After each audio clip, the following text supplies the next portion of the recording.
Hello, everyone. Wow. Hello. Wow. Hello, haircut. Yes, you haven't caught one of these live in a while, probably because we've switched the day to Friday for reasons. At least for this one. I'm not sure if this is permanent or not. I cannot say it. We will see.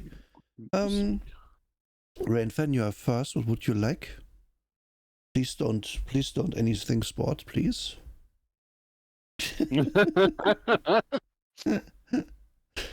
50 crunches. No.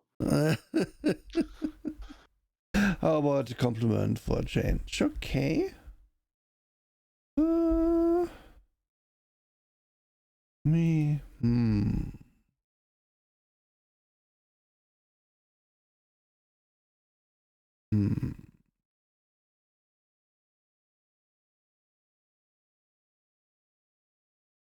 Let me think.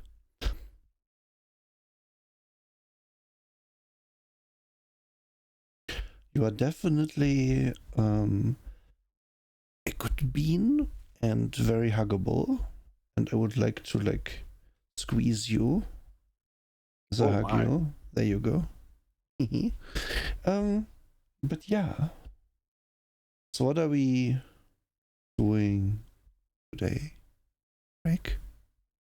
We're doing Mermaid Adventures today. Wow. A very lovely book that has a greater diversity of mermaids than most games I've ever seen. Yeah, it has some very interesting ideas in it. Yes. It is explicitly a game supposed to be like for adults and children, but the emphasis is on the children. Yes. As a gateway drug to the more hardcore demonic infested games like D&D. Yes. You know, you don't get the those young succulent souls, but just rehashing old stuff. Yes. Yeah. This was a Kickstarter product made for they asked for $2,000. They got just over 5,000. Just over. Of 158 backers. Meaning most people backed them at like the $20 price point. Yep. Some went a bit higher. We have 2 at 100. Yep.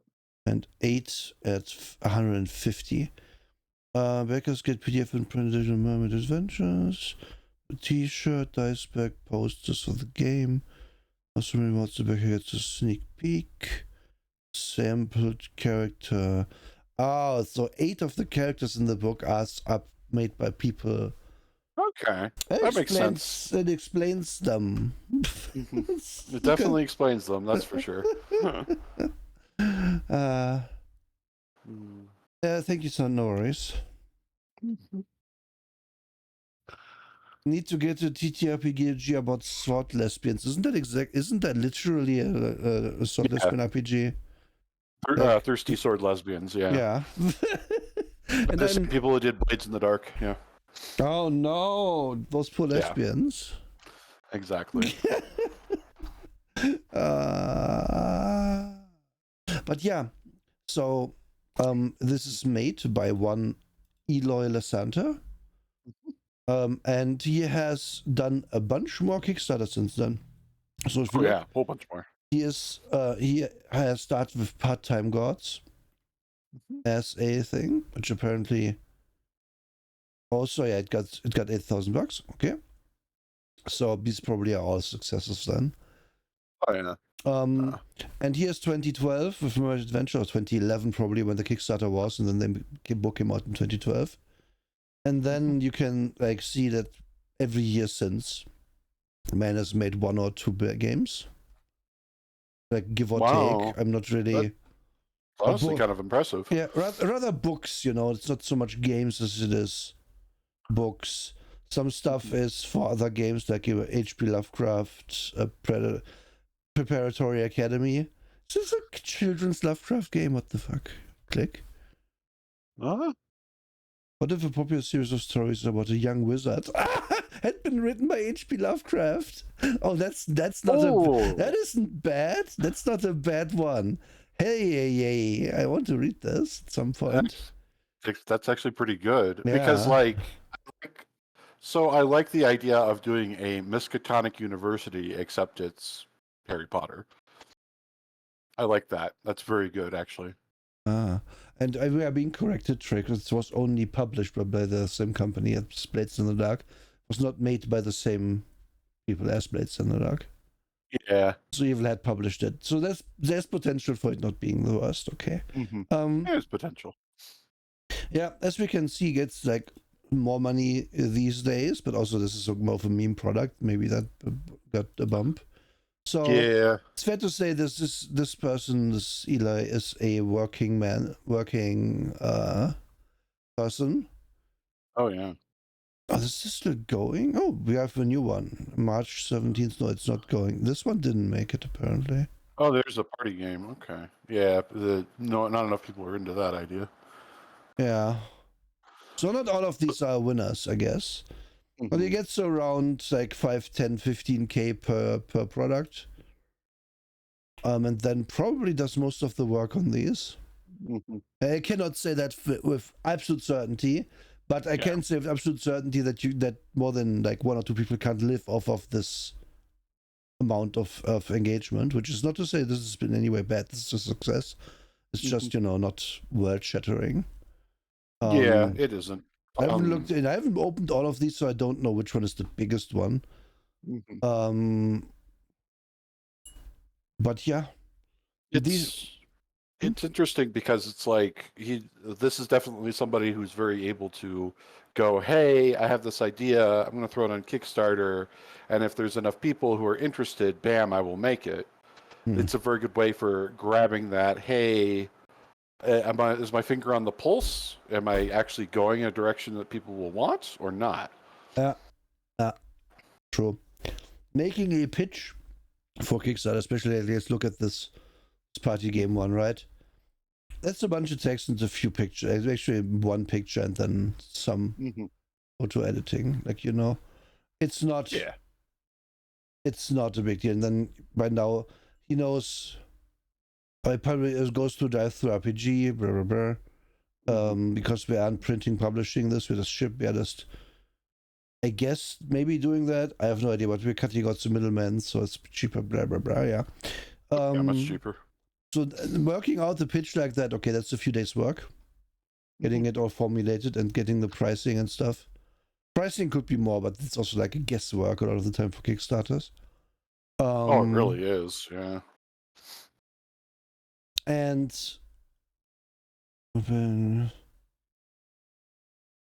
oh, cool. We have 3 endorsements. Sorry, it's like interesting, huh? Yeah, I don't know what this game is. It's probably not gonna well, yeah, again. If you look at this, 513 backers for this one, HPL. I do love this. I do love this a lot. Like having a little Cthulhu monster as a pet and stuff. This is great. I wish you can tell he didn't put like a lot of real effort in this one because the Harry Potter probably carried that a bit. But putting this one piece of art in does a lot. Anyway. But I'm just doing this to point out like what kind of creator this is, and again, no shade on Eloy here. Oh no. That did a pretty good work so far, in my opinion.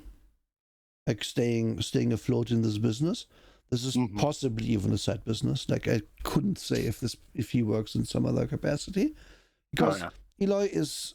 We are at a point where there's no Wikipedia entry for Eloy. We have pictures. Man as a podcast, I think, because who doesn't these days? Wink, wink. Even we do. Is on Twitter. Is smaller than me on Twitter. It's just, again, this is not like oh no, terrible, but publisher talk, being Kickstarter master. Yeah, see, this is fair. This is fair. Also, good picture for that. Good job. Good ref. I like his references. Like he knows his wuxia stuff. Yeah, he knows it pretty well. And yeah. Here, stream. Yeah, he streams some on YouTube, I guess. Yeah, just full Yep. disclosure. Like, I'm, yeah, telling you all this to say, Mermaid Adventures as a product, I mean, spoiler alert, it does what it sets out to do, which is Yep. give children a nice game that they can have like fantastical adventures in. And the framing of a mermaid, which kind of hints at would be like it being more even focused towards girls, because most boys would not care, especially. It's not like that they wouldn't care at all. It's just like mermaids classically more of a female thing that they that in that regard, you know. Yes. Which is good because this hobby needs more girls, so that gamers become normal.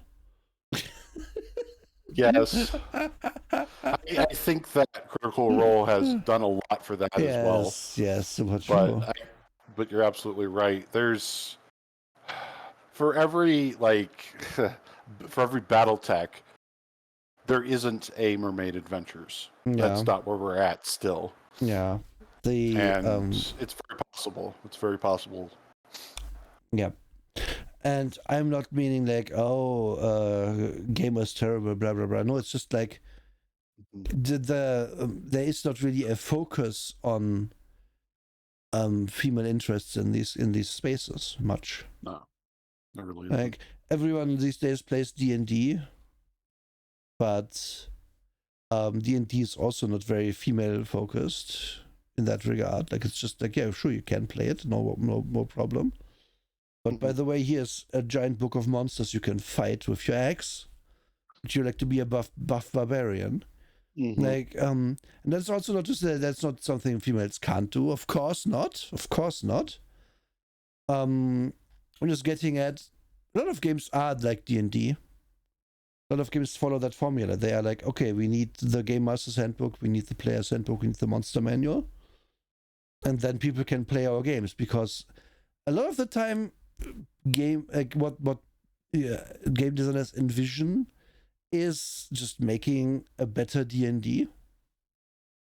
And it's all kind of samey, and this is just something new. I would even go so far as to say, okay, this is something else. It hasn't really been done or attempted before in an actual product. Yeah, and I would agree with that. That's always a good idea, even though it also means that maybe the market for it is smaller, or there's no groundswell like, oh, new D&D product. We know that it's kind of that Xanathars is coming out soon. I don't know what's coming out soon actually, but like you know that people are going to buy that new D&D product because it's D&D. But stuff like this just doesn't even get a mention anywhere. That's sad. No, that is sad. Yeah. Like, everybody talks about the great narrative stuff with Vampire the Masquerade. I'm like, and people have said, well, this is bringing women into the hobby more. And I'm like, well, it's bringing theater kids more into the hobby. Yeah. Like, it's slightly different.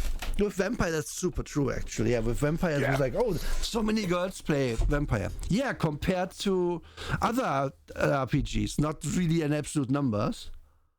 Like, there's still, in the spaces I was in, there was still more male presenting people playing Vampire by a good margin, but there were girls there. Yeah, congratulations. And you couldn't say that for other products. No, you really couldn't. But this is like, again, trying to get a new thing into gaming is good. New genre, new something, and I commend the effort. Yeah, more and more, like, Big Eyes Small Mouth was a thing for a while because people wanted anime fans. We've done Dragon Ball Z, the RPG. We've done all those things. But even then, like, all those things are still, even today, like, they're still their own niche. Whereas this feels more open. Yes. Because it's mermaids. Like, yes. You don't have to do any mental leaps of logic. It's mermaids. Yep. You either like mermaids or you don't. It's also mermaid/cartoon show, kind of.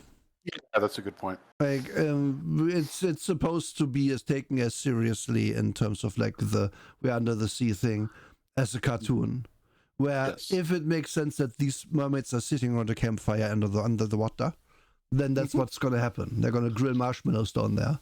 Don't ask too many questions. Like how is it? Is there light? Don't ask too many questions. We just went over this. Like it's not supposed to be taken scientifically accurately in any way. Yes, Mystery Science Theater rules. Yeah. Also for our mermaid audience, I'm not sure if Waggles is here already, but Waggles got a special poke today. Yes, it is underwater mermaids, but it is all taking place in the sea. So you can, of course, without any changes, play this in a lake. Or in a stream, but these are saltwater merms, just to be clear. Yep, cartoon logic haircut, but in not like Looney Tunes cartoon. You know? Yeah. Like a story driven cartoon, more like dare I say My Little Pony kind of style, maybe. Yeah, that's actually a good way to put it. Yeah. Mm-hmm. So. Yeah, can you stream the book to me? Oh shit! Yeah, of course. Sorry. Yeah. So far, I've only been showing off the cover. Yeah, I'm sorry, I forgot. No, you're good. You're good. I figured since we're jumping into it now. Yeah.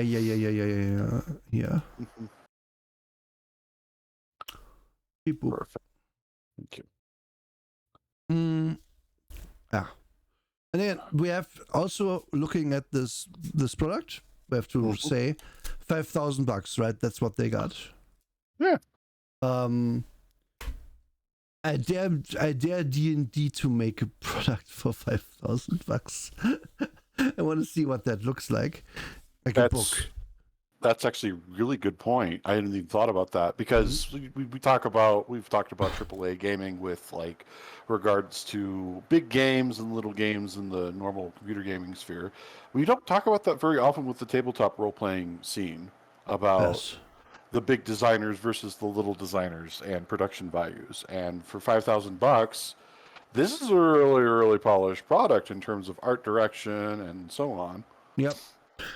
It's also like, okay, let's not look too closely at the shark man in the back and this area here with the fin, side fin, no line, and yeah. Okay, fair cut. I've seen the MLP tabletop pretty solid and it was some fun. I have not read that, but I should. Anyway, so Mermaid Adventures, an RPG of undersea fun, written by Eloy Lasanta. Yes, we know. So then we start off with a little story, which is basically the Little Mermaid story where the prince falls in the water, except it's both children.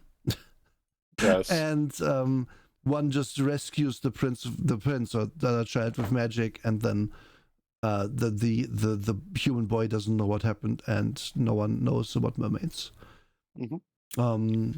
So we have written and created by Eloy Lasanta. Interior and cover art, Melissa Gay. Layout and typesetting, Eloy Lasanta. So here, literally, we have 2 credited people. Which is interesting because I think there's more than one artist in this. I thought there was more than one artist in this. No. Because the style is super different for some of these pictures. It's only Melissa Gay. And if you look at Melissa Gay's website, melissagayart.com, she is good at doing a diversity of styles. Oh, wow. She is, because I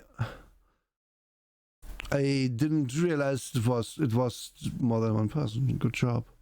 Whoa. So she, okay, it's also 10 years ago. Like, I don't know if her work extends. Oh, we have landscapes, wildlife, ink, fantasy art. Let's go look at that for a second. Let's look at that. Oh, yeah. Oh, it's a cute little dragon. Mostly Mostly like old pearl paintery, right? Yeah. Ah. Game of Space. Ooh. Oh. Ooh, I like these.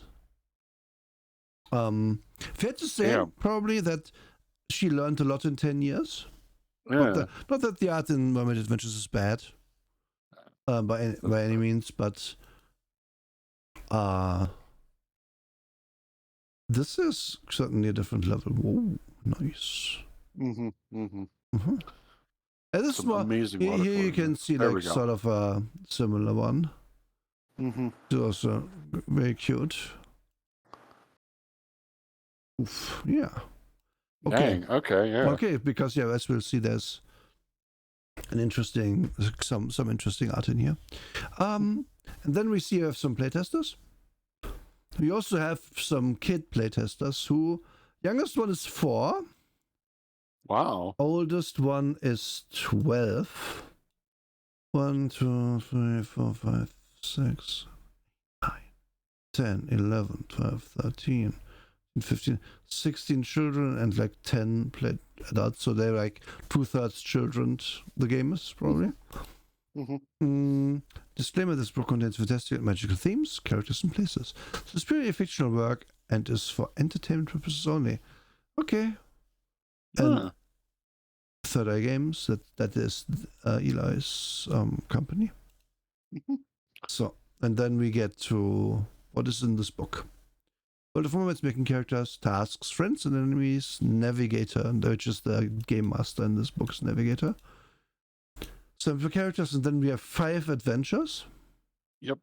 And then in index, and we are done. This is not a thick ass product. No. But as we'll see, it doesn't really need to be, and it shouldn't be. Games don't need to be 400 pages, and games for children especially probably shouldn't be 400 pages. No, they really shouldn't be. And the index, there's so many times that in the past when I was much younger, instructing somebody younger than myself to go and look at the index helps kids even more than it helps adults. Yep, absolutely. So, okay, what do you actually do in this game? Like, how do you play it? Well, we need white dice and we need black dice. Yes, so we need, more accurately to say, we need good dice of 2 colors. Yep. So navigator, player, playing the game. Yeah, okay. And we will have actually the whole rule part here. We can almost gloss over / the explanation is very, very obvious and easy. So you have an amount of dice that is representing your ability to do a thing. Let's say you are that shark on the cover, that big strong boy, right? You'll have a decent amount of d6s to break down a door, and that's going to be represented by the first color of dice that you roll, and then the second color of dice that you roll is going to represent the difficulty of the task. Meaning, actually, this is one interesting thing about this. Even in an opposed roll, only one person rolls dice, but they kind of roll the other person's dice as difficulty. Yep. Like if I wanted to punch you, you could defend, and then your defense would be whatever amount of dice you have for that, and I would have to roll that as as the second color dice, as what they say, black dice. And it's abbreviated as W and B in this, but kinda whatever color, doesn't matter. Yep, it really doesn't matter. Yeah. And then any 4, 5, or 6 counts as actual success / negative. And if you have at least one more good one than bad one, then you do it. Yep. And that's all. That is the whole thing. And yeah, as they say here, who rolls, it's always just the person trying to do the thing. Yep. Here we have another merm. People who saw the Victoriana stream would realize, oh, this is exactly the same as Victoriana. You had white and black dice in there too. Yeah. Except this is better. So, there's other systems that do this, and this is one of the. This is not like this is the PIP system as they call it, but it's literally like there's a bunch of systems that do this. Like there's a bunch of D20 systems that all boil down to roll the D20, add as a number, and then see if number is good enough. And then we have an example of play. We are not gonna read it because see. Yep. And then they explain what the world is. Well, as it is normal in children's stories, there was a giant war not long ago, and everyone fought each other. But then the people of Atlantis just sort of said, let's stop that. And then they made their country not be at war. And everything around it is still like a lawless wasteland, essentially. And then they mentioned some stuff that's going to become Bean Adventures later, like there's Mermaid Olympics. Oh, So yeah. here we have another picture. As I say, where I say it's like kind of cartoonish, which I think is the correct choice for this, honestly. It really is. It really is. There's so many good choices with this, with the art, and then also with just the text. If you notice, the text is slightly bigger on the page than in most RPGs. He knew his audience. Yep. Kiddos don't want to read tiny text, and old grognards like me will appreciate sometimes. Hey, just go away. Just do one column, big text. Just do it. Yeah. Sometimes it's a good thing, and this is a good example of that. There's some expected stuff in this, like some fun stuff. E.g., obviously, like any human technology is kind of unknown to the mermaids. So if they find like a ballpoint pen, they're gonna be like, "Ooh, it's a magic wand that they use up top.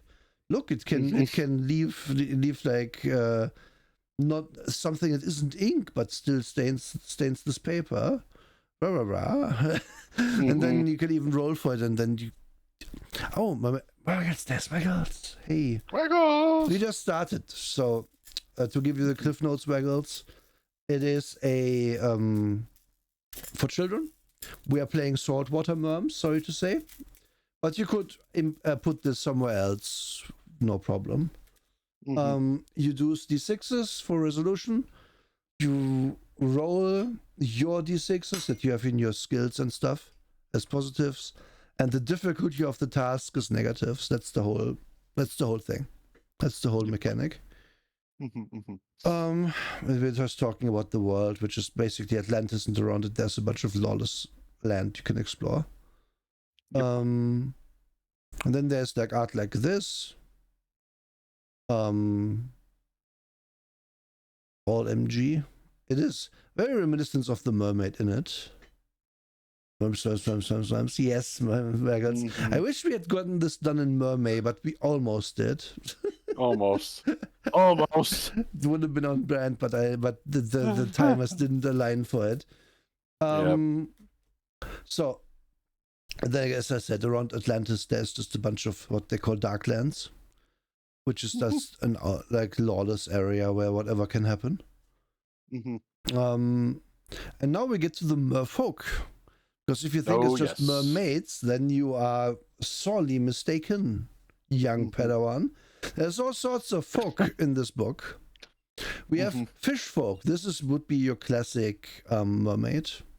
Here we have them. That's actually eel folk already. We're already at eel folk with this picture.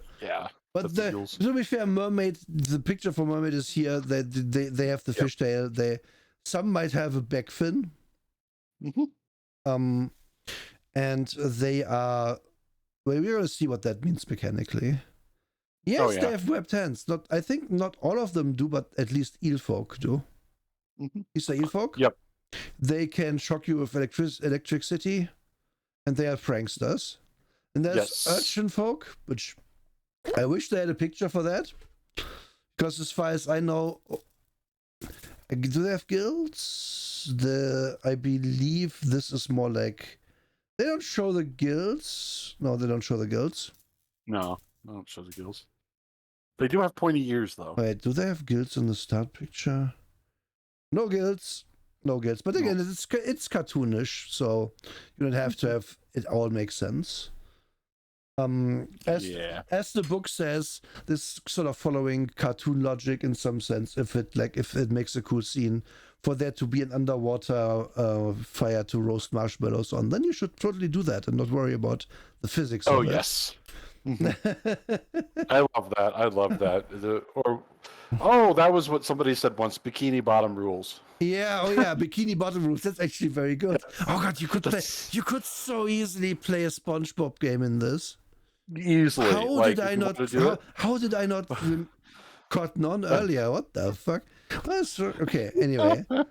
It's perfect for it. So we have urchin folks, often accused of being obsessed with magic. Urchin folks are a strange sort. Having the bottom half of a sea urchin, these merfolk are known for their massive cities along the rocky cliffs of Thothis or even in the Darklands.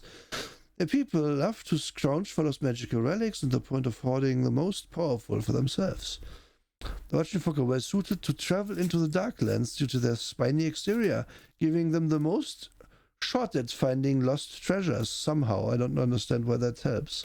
Some go on scavenging expeditions for the king, whilst others are bandits, only out for themselves. All in all, though, the Octofolk are always wary of the urchin folk and their reputation for stealing magic. Yes, the Octofolk is the magic people because they have many arms, so they can hide the cards way better than those many sleeves. Exactly. They have all those sleeves that they have. And you have jellyfolk, which is basically but it has the jelly bottom half. Or in this case, it's just half a person growing out of a whole jelly, and in the little art we get. Yes. Octofolk, I just went over. Do you say thanks? Sorry. You want to say something? Yeah. Just what you said about the jellyfolk, how basically it's the whole jellyfish, but just with a person growing out of it. There's a little bit of this in some places where it's just like, it seems like just the head of the fish is gone, or the head of the octopus in this case, and then the rest is the whole octopus. How do they have sea urchin lower half? Sea urchins are round spike. Exactly. Yeah, I don't know, Kate. I don't remember if there's a picture later. There is a picture later. There's a picture. Just don't remember where. Okay. Yeah. We will get to the bottom of this in some way. Then we have all of them are depicted. Again, Octofolk. They are the octopus. They are octopi. They are magic casters. Because yes, there's magic in this. Ray folk, which is manta rays, like they are essentially like mermaids, but they have a bigger ass. In the logic of that, because the ray is just wider, you know. Shark folk, it's just big. Oh yeah, we have ray people. I find this very cute, actually. This depiction. Really good. So like that, all of them, like often they play instruments and stuff. It's a nice way to give characters something to do in a picture. Shark folk, big beefy sharks with big muscles. Lobster folk also, which is also cool. Yes. They wind up looking kind of like lobster tires. Using the saw of the sawfish to do it. Look at him. I love him. I love him the most in this whole book. I like that the lobsters are basically builders in this game. They're Bob the Builders. Yep. And I think that is all the folk we get. Obviously, if someone were like, but I want to play I don't know what we are missing, then we will see it's not that hard to get that in here. Sawfish, saw cutie for president. Yes. Nice. Like, some of these, if you... I'm going to get into that, what I want to say later. It fits later. Then we have a bunch of sea creatures explained, like fish, piranhas, sea turtles. The sea turtles will call you dude and bro and are pretty laid back. That's a good example of one that you would add. You would add a turtle True. turtle mermaid thing. That would be True. like Dr. Toto Hex. Oh, yeah, that's damn. But those Mhm. floaties would mean they couldn't dive. Oh, that's true. Oh, that's a metal image. Oh no, help me. Just constantly floating. Please help. um, yeah, they explain what kind of fish they exist. Again, this book, the youngest person who played this is 4 Yep. in the playtest, so it's very fit with it. Here we see There we go. jellyfolk. Like, it is literally a whole jellyfish, and then there comes the person. Is like, okay, the artist overall, good artist. However, this looks like I drew a jellyfish over a person. Yeah. It's hard not to do that, honestly. Yeah, I wouldn't like. This is exactly right. I'm not saying I would know how to draw a jellyfish person, like, because that kind of doesn't make a lick of sense. No. It is, love it. but yeah. I love Like, it. I love it. I would probably maybe do it like a skirt, like the jellyfish upper half comes out as a skirt. Oh yeah. That would be an idea, but I don't know. But yeah. Your sea dragons will fuck you up. They are big. Oh, I'm gonna get sent an image by Joy Sundert. Okay. Yes. Oh no, Sundert is sending images. What's going on?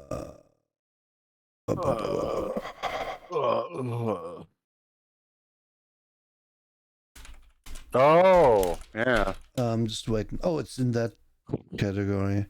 Yeah, that's okay. That is yeah, that would be very cool, honestly. That's a very cool way to do it. I like that. It is a bit too alien-y for this book, I feel, though. Yeah. Like, it wouldn't fit in the aesthetics of the book overall. But yeah, this is cool. This is a really cool creature. I love creatures. I love it. I love that too. It's so good. Yeah. But yeah, but I mean, you could kind of like, even if you say this whole upper part is all person, right? You could just have it end in a bunch of ribbons, and that would work for this book better than making it a big jelly butt. Yes, a big jelly butt. Instead of looking kind of like a mushroom with tendrils. Yeah. It's also, it has to fit the page, so the tentacles are basically too short for jellyfish. But it's fine. It's fine. There's Kraken as well. And then there's the top world. And again, one of the most important laws of Atlantis is no human can know of our existence, because they would just, take our oil and Raytheon would come. Yes, Raytheon. The book doesn't say it like that, but basically everyone has to keep it a secret that this exists, and the mermaids like to use magic to erase people's memories and such, so that no one knows. Like what you just said would turn this into a World of Darkness game instantly, having to deal with Raytheon coming in, yes, stealing our urchin folk and turning them and throwing them into digesters or something. We can turn your urchin folk into oil. Turns out. And here we have like a problematic fight. I don't think this is going well. No. But yeah, this is like, you certainly have big monsters if you want them, which is the cool part about the ocean anyway, in terms of playing in it. Okay, then we get to making a character. First, pick merfolk type. Secondly, raise attributes with 5 points. Then do the random charts if you want, and then spend 4 points for qualities and get a free quality for your people.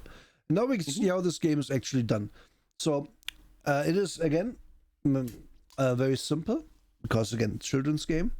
Because how it works is we can see it on one of them. So an eelfolk has a body of 1, a mind of 2, a charm of 1, a luck of 1. And on top of that, we would add now 5 more. So we could have a 3-3-2-2, or a 4-2-2-2, or whatever.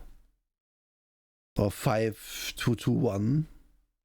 or 5311, whatever we want. Mm-hmm. The game says probably for children. For the children, you should probably go 3322. And if a child is, especially if a child is like too young to do the math there and be like, I don't know what to do. Just do 3322. That's in the text. I'm like, I agree. Since mostly the difficulty of things is going to be 2, you generally get a good chance. What is happening? Some schools of thought in Mer circles is that sea ocean mermaids would always be bigger than the average human. That does make kind of sense. Yeah.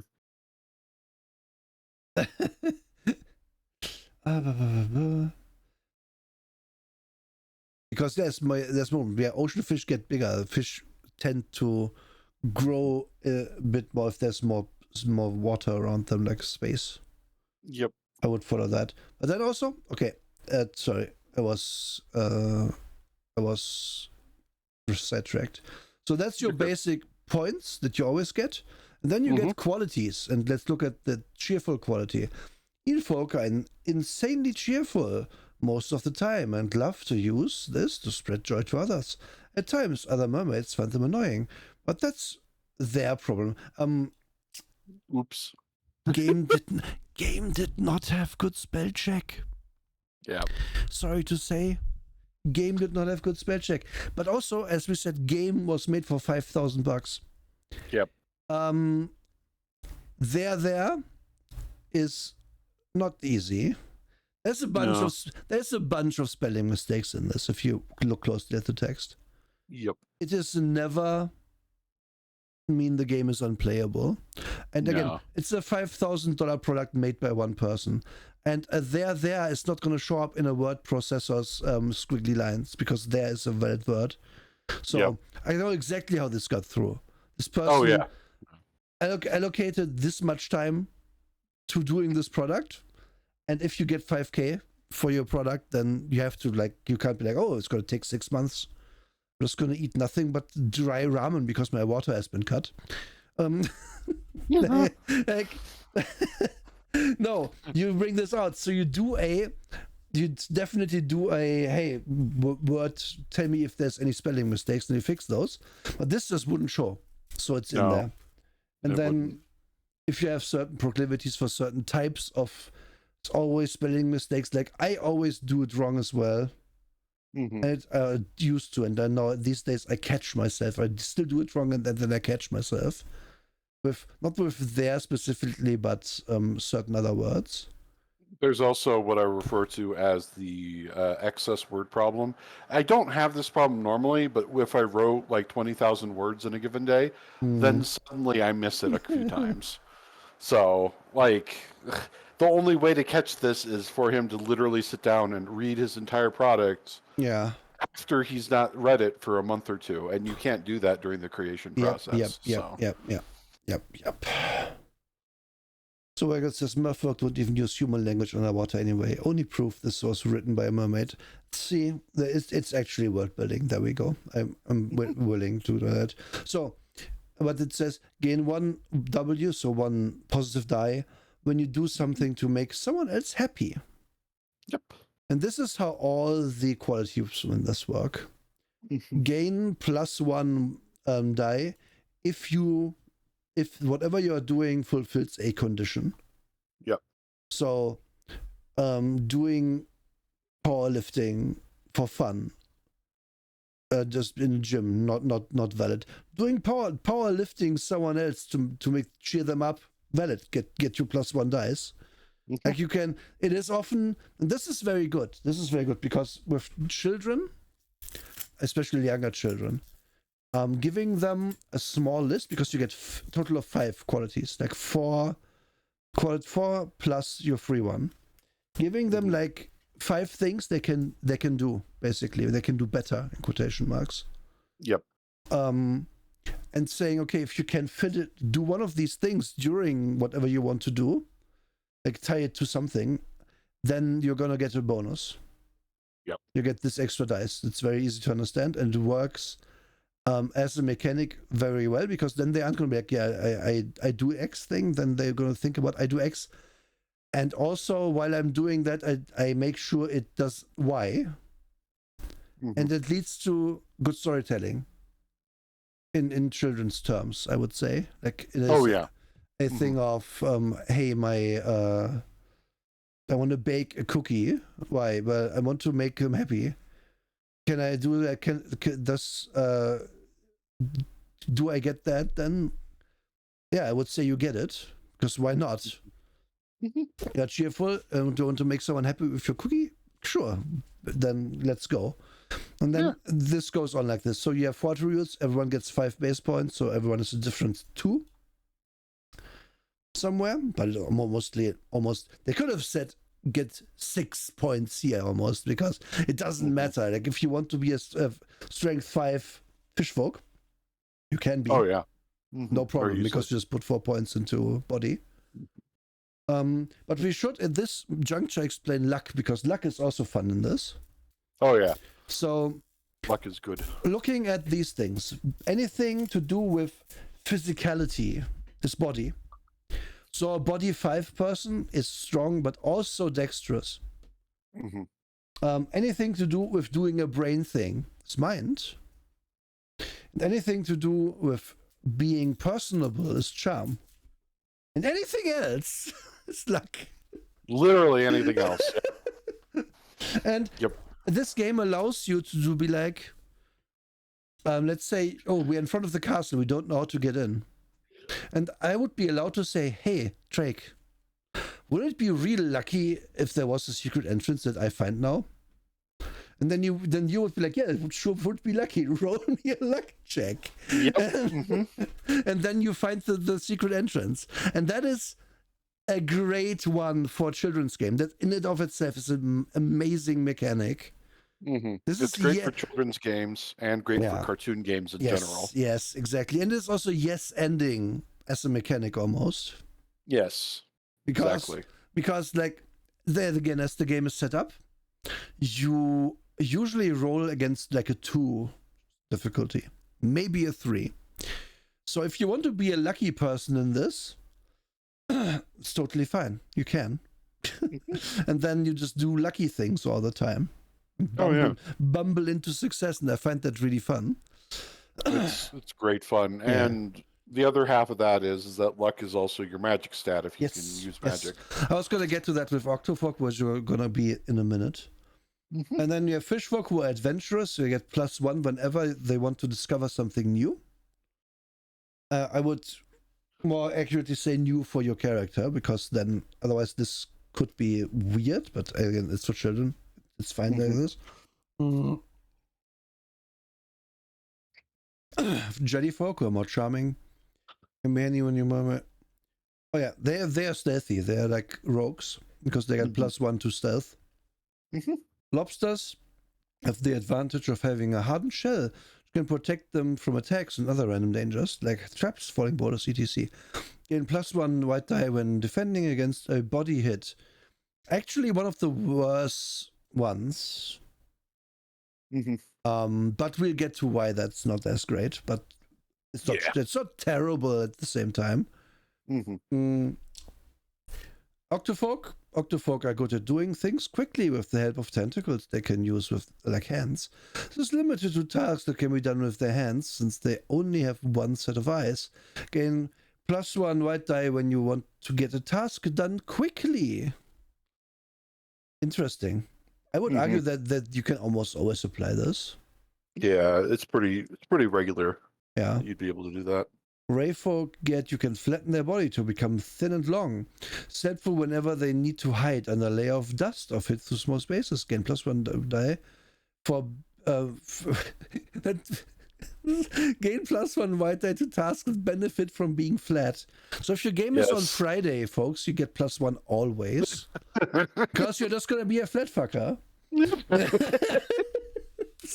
It isn't balanced, but it's fine, because this is fun. Yes, this is fun. Sharkfolk begin scary. Even the nicest sharkfolk can seem intimidating to others. This can be helpful when dealing with enemies, but can be pain if they scare someone accidentally. Gain +1 white die when you want to scare someone. So here we see can be a pain with service accidentally. Then it's but it's worded in a way where you don't really have to have that happen.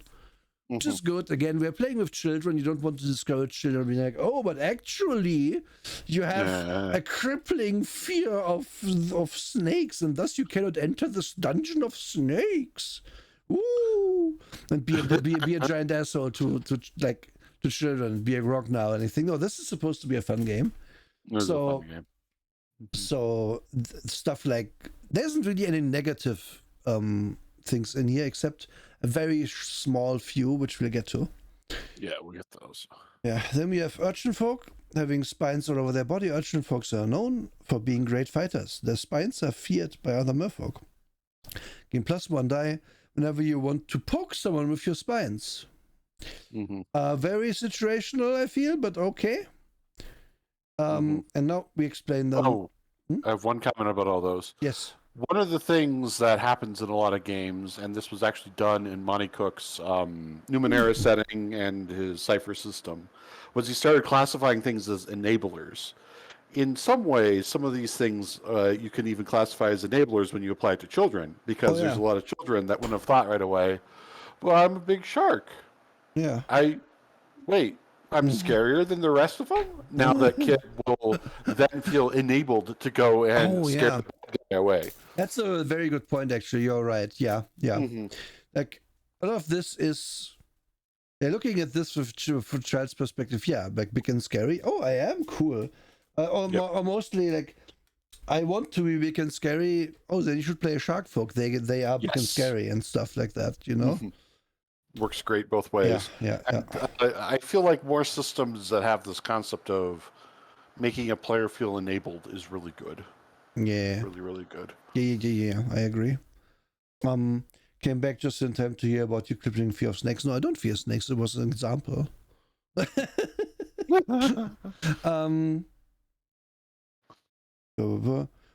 Attributes are the base values that represent what a character can do, ranging from 1, the worst, to 5, the best. Magical creatures and experienced warriors may have attributes up to 10. Or merfolks come with a spread of attributes as previously, and then the player receives 5 points to spend, blah, blah, blah. Here's the chapter with 3322. And then they explain body, anything to do with strength, or also dexterity and stuff is body. Then anything thinky think is mind. Here they explain how good stuff is. It's kind of inconsistent with saying, oh, experienced warriors can have 10, but then 6 plus is legendary, but okay, I guess 6 plus. And here they explain luck some more. And they talk about the concept of hits. We'll get to what hits are in a minute, because that's basically the damage of this game. And now we are making a character right now. We haven't yet explained what a hit is, which is one of the few times I would say, hey, book, don't mention them yet. But at the same time, I have to contend with, okay, I want to look up body. It's a good idea to have all body mechanics under body. And then I can look up what the hit is separately. It's defensible. I would maybe have structured it slightly different in... just do the random tables first, and then you can do other things in a different order, but whatever, it's fine. Random tables, what is this? Well, we roll on these to find out what our hair color, hairstyle, eye color, and so on is. We can also just choose. The game says you have to roll. It is a cancer. I don't understand why it's always we have to roll on charts. No, you can roll on them, but if you're but I want my mermaid to have red hair. Yeah, but you rolled a 7. You have highlights, which I guess does mean you can have red hair with red highlights, so it's red. But you rolled pink, so you can't, like, especially with children, there can be weird hang-ups about things. And I'm not saying they are actually, I'm just saying you wouldn't expect the hang-ups. And there might be someone who rolls hairstyle crew cut and it's like, what did you mean by princess is a crew cut? No, I hate this game. and then they Mhm. refuse to play. Just let them choose. It's Yep, not that just let 'em hard. choose. It's not hard. Yeah. Yeah. And overall, It's with one sentence. yeah. One What sentence. I find funny though is especially a hairstyle, right? So Yes. it's 2d6. We're rolling 2d6. We're adding them up. So your most likely outcomes for hair are pigtails, and then there's spiked hair and mohawk next. What? Ugh. In my mermaid game, what? I just find it funny. I just find it Yes. fucking funny. Yeah. But in the end, all of these charts are options. You don't have to roll if you don't want to. Exactly. there it is. It says it here. I don't like just it. The text here should be, and this is like one of my hangups here is, and the text isn't okay. Hey, we have some random charts for you in case you don't know what a certain thing about your character should look like. Yep. Roll on it or pick one. Yeah. Done. Because like there's no reason to ever, Yeah, there's no reason. especially in a cartoonish game like this, to make it anything but a choice. Yeah. Also, I know you didn't have like room, my guy, but putting it in this is bad. Sorry that to say it like this, but this is not good. No, like, this is no. Yeah, No. the readability of these is totally fine. Then you get here, and it's not so much that it's confusing; it looks bad. It just doesn't look good. Yeah. Yeah. And then you do it again here. I guess we have some extras which we can run on. Fun items, knowledge, features, clothing. Yeah, you just roll stuff to have some things to start off the role playing. It's fine. I like that you can have 2d6 paper clips or rubber chicken. I like that too. First place ribbon. Oh goodness. Yeah. And then you also roll your weapon, and I find stick of dynamite is a very funny weapon on here. What do you mean my mermaid has a stick of dynamite? Do they know how to use it? And also, what the fuck? Yes. I cast explode, exactly. That gets me too. Like, leaned really hard on the idea of the lobsters being the Bob the Builders of the setting. Mm. I'm going to come at them with my nail gun. Yeah. It's also the nail gun is the most common outcome, which is funny. Yes. So like funny. the sharp teeth and claws outcomes are the next most common. Boxing gloves. Can't I have both? Can't I have claws and boxing gloves? Pocket knife, sword. And then you have like the...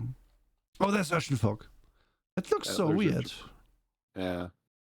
Like it's just a big ball. Yeah. Can they go in there? Can they roll around? Oh, wow. They must have really strong inner ears. They're just constantly rolling around. Not to be that person, but did they just cut out the genie lower half and put the genie in the ball? Oh no. Oh no. I don't know why I get these vibes, but I think it's like the whole the pose with the two swords makes me go there. Well, the other image gives me a similar vibe, except she looks like she's a fairy that had her wings clipped. Yeah, and then she was. Yeah, that's actually a fairy pose in it. Yeah. Like. Yeah, totally. Wow. Oh no. Oh no. Well, we looked at this artist. This artist is doing great today. And you start somewhere. Start somewhere. And then you have like goals, which is why you are adventuring. Again, you can pick these as we saw, but also you can like look and can roll if you would like. And these goals actually also give you a die if you follow them. Like if you are survival is the most common one, gain +1 white die to rolls that help you survive an attack or situation that may severely hurt you. So basically, anytime you defend, you get a bonus of 1 die. These are good. This is the 6th thing you get.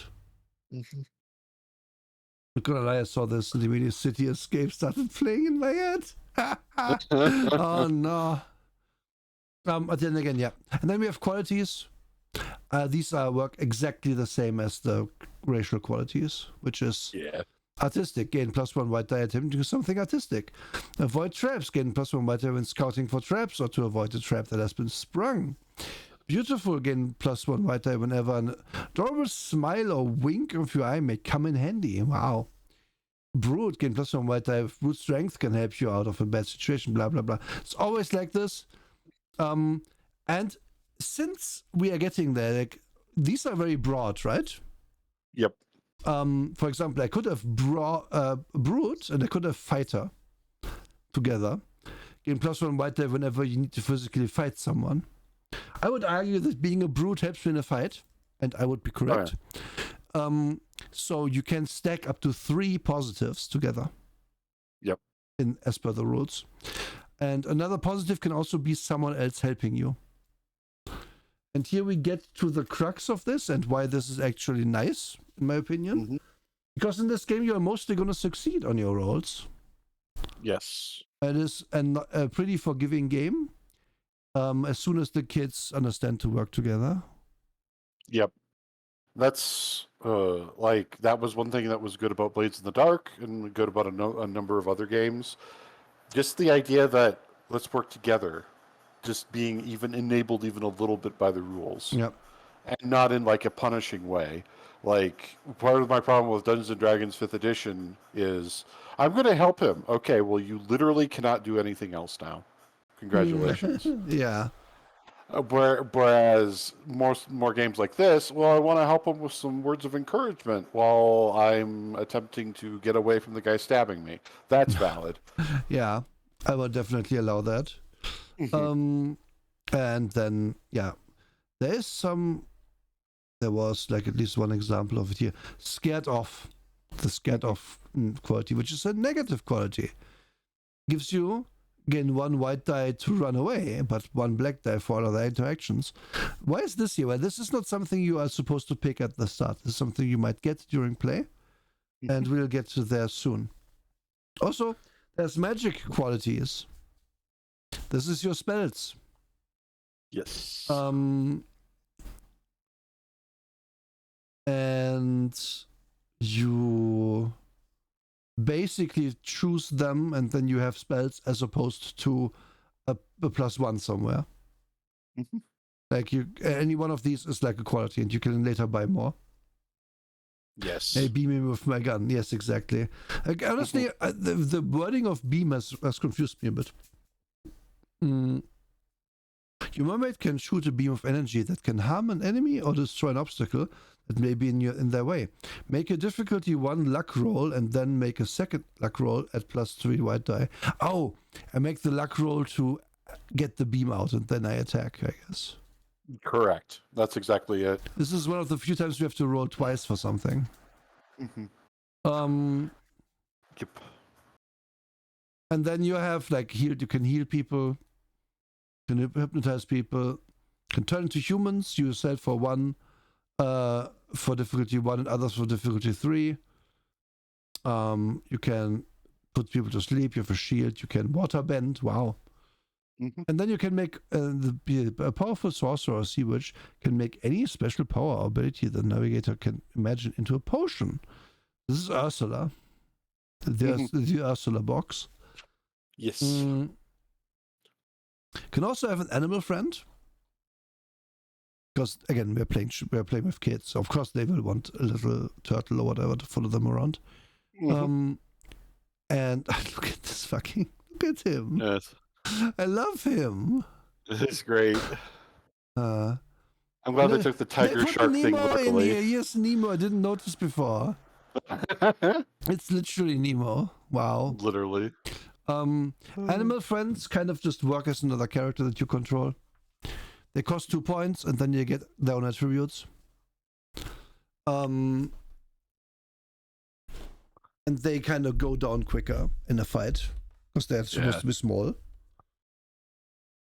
And you can also, instead of a quality, pick items, but you shouldn't.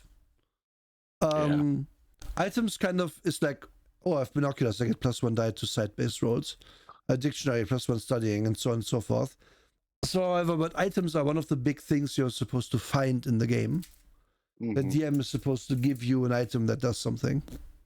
So, personally, maybe 1 for flavor, but I wouldn't build a character around items in this because you get more.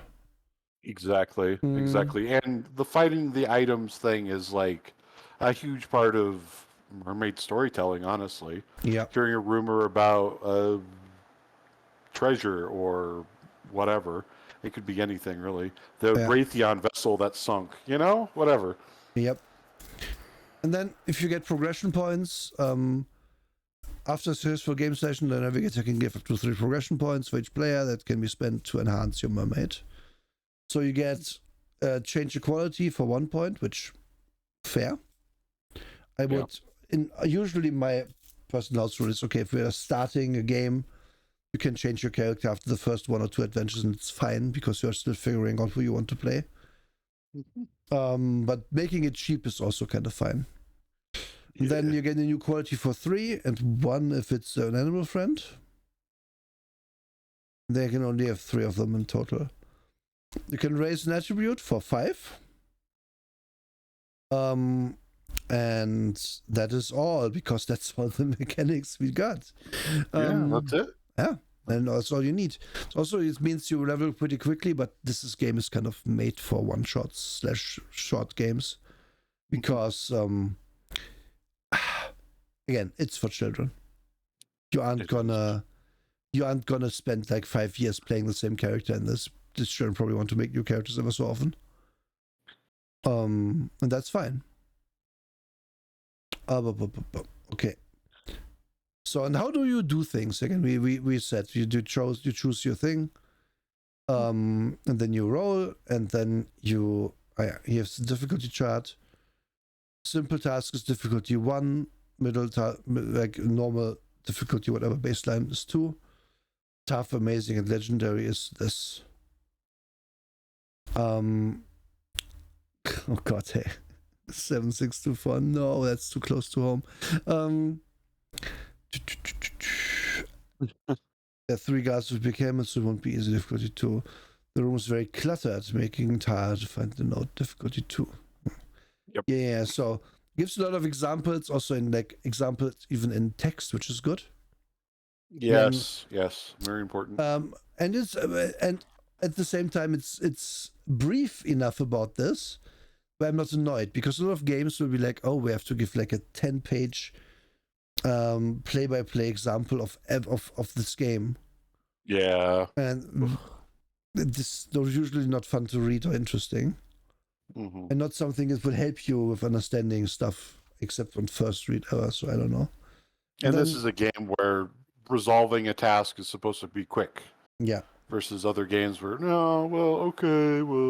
you move it slightly, but do another roll. No, you're supposed to do 1 roll, go with this game. Yep.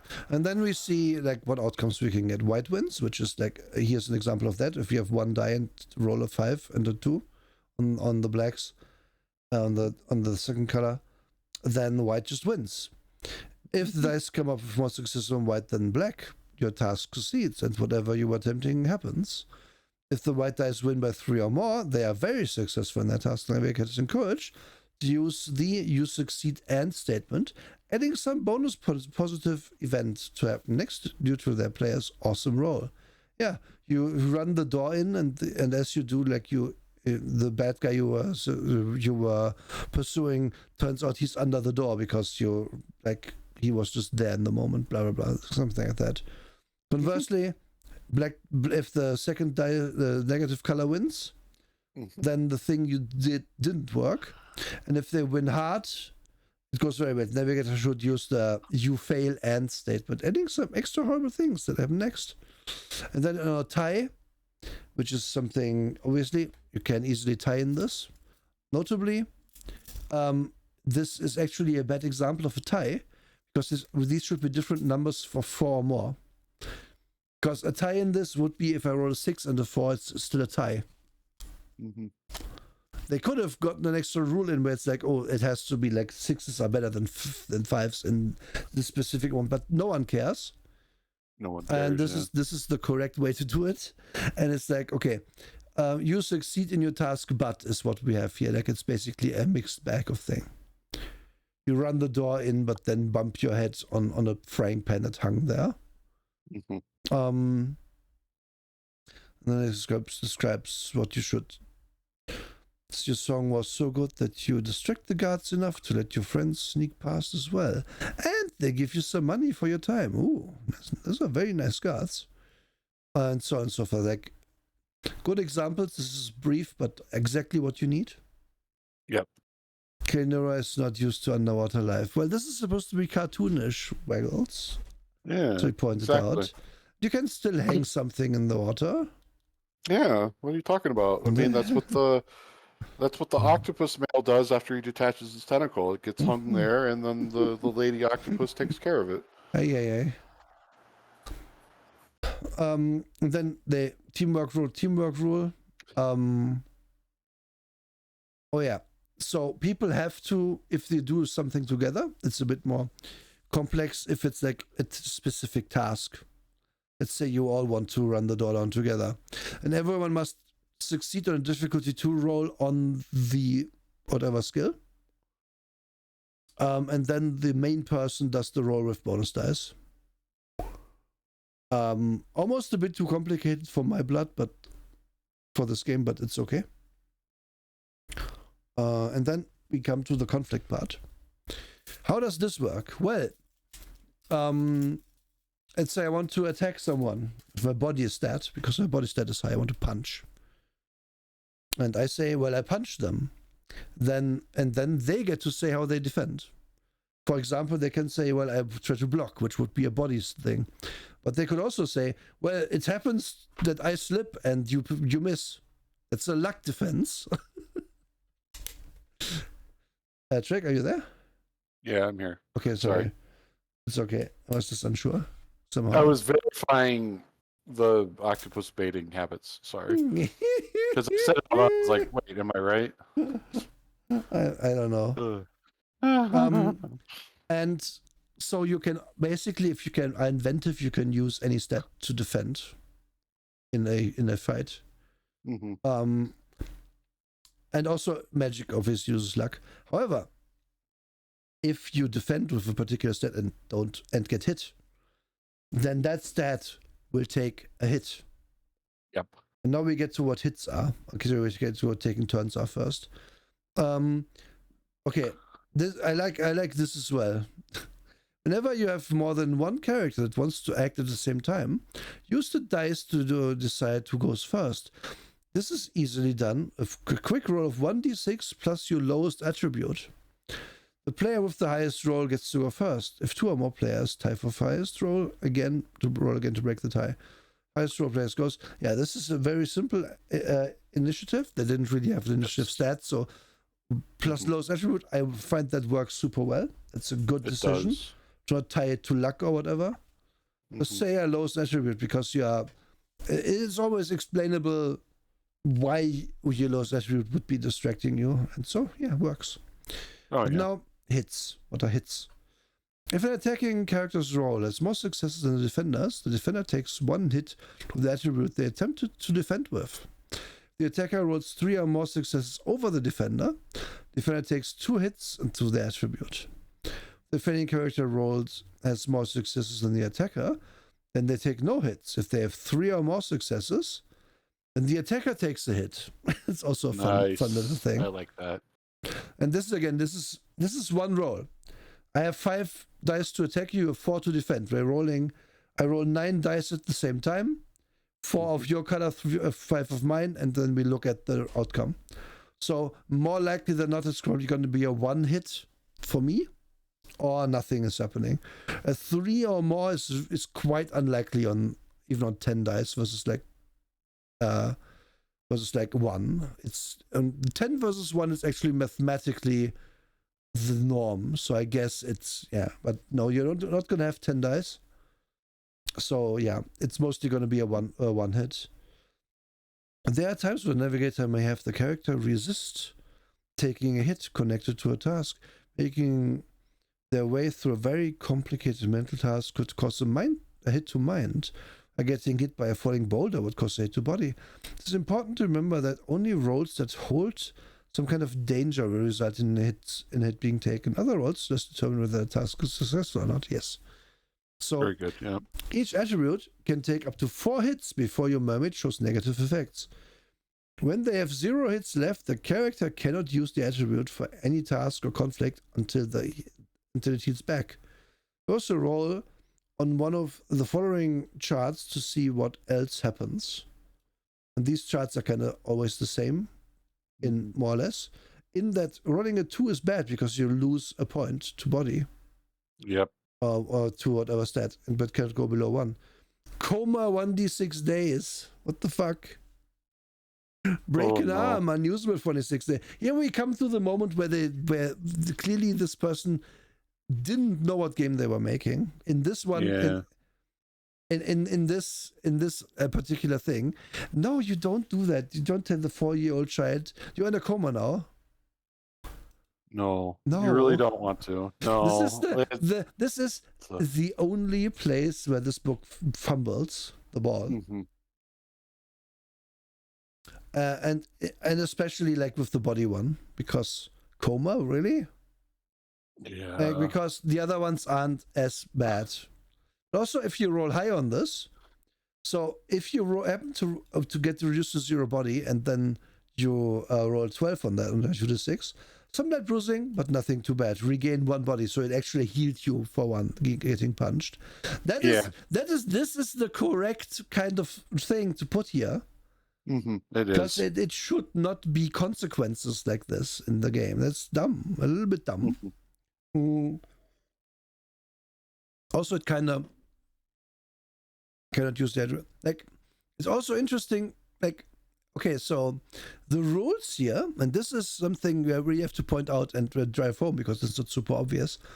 When they have 0 hits left, the character cannot use that attribute for any task or conflict until it heals back.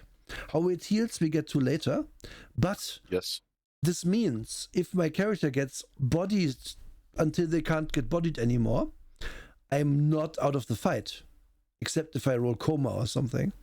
But if I just I get an interesting scar, and now we continue the fight. Please use mind to attack. Yes, and exactly. That is interesting and that is cool. Mm-hmm. But putting grievous injuries in is not that cool. Yeah. Like, yes, and in mind, you get the phobia. Yes. That's scared of ... So scared of whatever probably just downed you. Amnesia, forget. But the funny thing is, right? They were really good with the idea of making it be like, oh yeah, you can defend with your brain against the thing if you come up with an idea.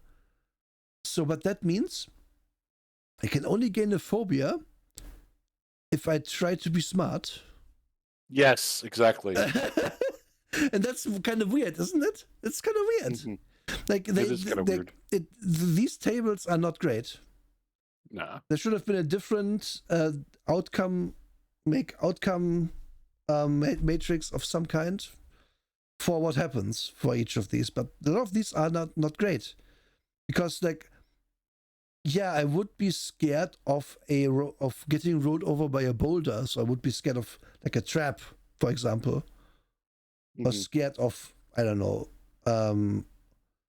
dragons, whatever happens, right? Yep. But that can happen even if I get bodied instead of minded, or instead of charmed.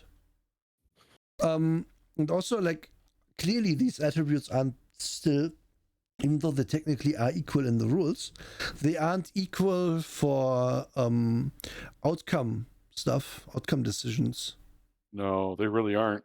Because it's way easier if we have a fight going on, punchy punch, to be like, yeah, but I use physical to defend, then it is to use charm.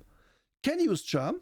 Can be like, oh, but I like trick them into believing I'm behind this blanket while I'm on the other blanket, but I'm like wiggling my thing around, and that I would argue that's already mind I'm describing and not charm.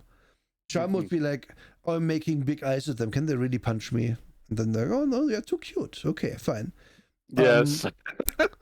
But I would argue it is day to day in the game they are describing where it is like, oh, there can be traps, there can be like animals that attack you, and so on and so forth. Body is the most common one to get attacked. Yes. But like just by non-combat stuff where the DM just decides which body part, which to defend with, right? And yeah. Then put coma 1d6 days and permanent damage to the attributes into the kit game. It's not great. It's not great. No, it really isn't great. And there's more big minuses too from body. Yeah. Like a friend gets hurt too. I don't think any of the other ones have anything like that. It's just like, yeah. Well, that'll make that kid feel really bad. Yeah. Oh no, I got in a fight and now my friend's hurt. And then also some of these, okay, how if I like think my way out of a situation and fail, does an item get destroyed? Also, is it my item? What if I didn't have one? Yeah. Like, do I just ignore this outcome? Like, what they should have done, in my opinion, is okay. You have a total pool of hits, and then if that reduces to 0, you just are out of the fight. Like, there's like those spinning bunch of crabs and little fish are swimming around your head, and you're just stunned. Yes. And then the fight, when the fight is over, you regain some of that, and then we can go on playing. Mm-hmm. Because like, it's the only reason, like, again, like break an arm. What? Yeah. Like, why? If this wasn't a kid's game, even then I'd still be a little bit like, well, some of it's a little. I don't know. Like,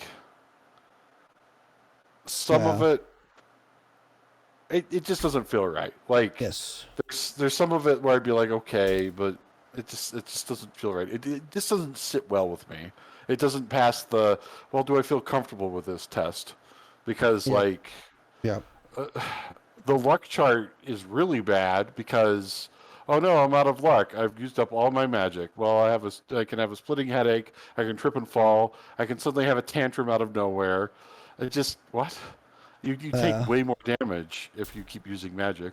And then also, like, magic has the worst effects. Like, I can't use magic for 1d6 days. I can't reroll for 1d6 days. Like, those really, really affect your character long term. And here we come to the this art is like I like this one, but I don't like their rules here because healing.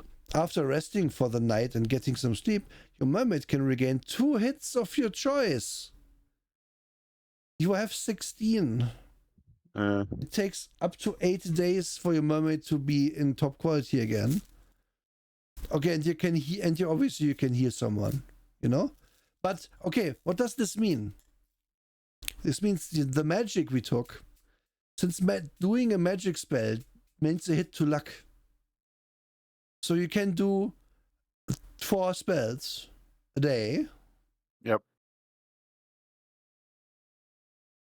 Healing Touch was one of the qualities we talked about, Waggles. Mm-hmm. We can go up to find it. Yeah, let's go look at that again. So that improves things. It's a spell, actually, I think. Whatever. Yeah. Healing Touch. Mermaid can touch a friend to heal their physical wounds, mental scars, or stress level. Make a difficulty 1 luck roll to heal 1 hit per success to a friend's attribute. Mermaid's choice.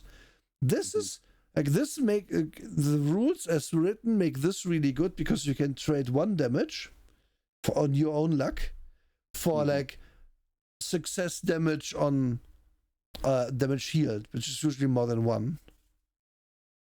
This is difficulty 1 luck roll. Like if you pump your luck to 5, take a bunch of magic buff things, like you take Healing Touch, you take 1 more spell, then you take 2 things that give you luck or something, and then you say I do it quickly because I'm an octopus and I try to do it quickly. Then you might have 6-7 dice for this. So you technically heal probably 3 things for 1 expenditure. But that's why would you do that though? Like this, the only time this book drops the ball is the damage and healing. Yeah, because it feels like in that moment we aren't really in a whimsical adventure. We are just like in Mermaid Vietnam. Yes, that's exactly what I was thinking. Like the Marianas Trench and World War Mermaid. Yes, that's what it feels like very quickly. Oh, well, it's okay. Yes, they could have put the page indicator here. Yeah, they could have. Oh shit, you're right. This is what you mean. Good job. It would have just taken one read through to go, oh damn, I could have fixed that. Yeah. You are right. It should have been there. Yeah. Again, in some places this book needed an editor. It didn't have one. It was made for $5,000. So understandably, it does not have the greatest quality control. But it's okay. It's fine. I don't mind. Yeah. And then we already get into NPCs, as you might expect. These are pretty quick to put down. Oh yeah. So these just have their 4 stats. They have a bonus or more than 1 bonus, and they have like a health track. Yep. You fight them. Yeah. And big sharks, for example, you don't want to mess with big sharks. And then this is how it works. Piranhas.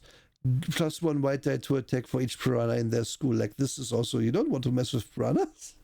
No. Yes, this was an index card exactly. Like this isn't like for like here Kraken and Sea Dragon.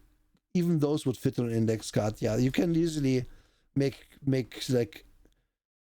a thing for this and even like print out the page or something. Rainbow Fish, it mentioned healing touch and then it actually gave the actual page. Yeah. Oopsie. Oh, that's funny. That is why you use a consistent thing so you can find it later. Like you use page XXX probably was consistent or wasn't consistent with something else. Yep. Maybe it's 1x too many years or overtyped, and so if in a find all it didn't pop up or whatever. And then we have some top world creatures in case you do a leg adventure. Then we have a somehow very low res picture of Ariel. Yes. For some reason, she's just here now. I do like the tentacle dog being. Yes. The tentacle poodle. Yes. And I like the the fish dog and the fish cat. Yeah, the fish cat looks very unhappy. Constantly freaking out, but enjoying it at the same time. Yeah. And then they talk about how to DM. A section in this definitely more fair than in many games, and also honestly kind of better because it actually focuses on how to play with children a lot. And then he goes with the anything goes thing, which is what I'm saying earlier. If you just want to set a scene, just fucking do it. Like, put them on near the campfire. Who cares if that makes no sense? Just say it's magic. Yeah. And then you can roll for events. There's a bunch of random charts in it. Like, literally, here's your adventure. Pet is lost, find it. There you go. You just have to think on your feet after. And it is brief, again. Very brief, actually, like because it's literally only 2 pages, but you don't need that much. Just give it a few tips and then just go. Yeah, a few tips and go. Short and sweet. That's what we need. Because this product, here's the thing, right? If you are just a parent and you don't know what role-playing games are, you will never find this product. Yeah. This product was very much aimed at nerds who have children now and whose children don't think D&D is cool. Yep. So give them a Mermaid Adventure, which as a gateway drug. So you already know how to DM. So just do it. But here's some charts and here's a little bit of info on how to like do it, make sure the children have fun. And then we have the Becker mermaids. Madison and Princess. Oh God, this picture. God. This feels like. I don't know what this feels like. It feels like someone's real face. Yes.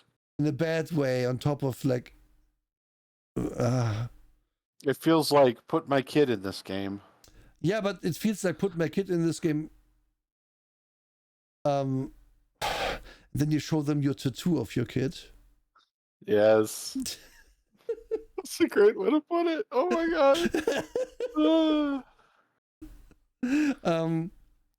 Yeah, like this as well. Like this feels like a real picture. This also, but yeah, they put backers in here. And these are them. This is also why these are all mermaids, because obviously you want to be a mermaid. If you get Mermaid Adventures, so already being an eel is already special here.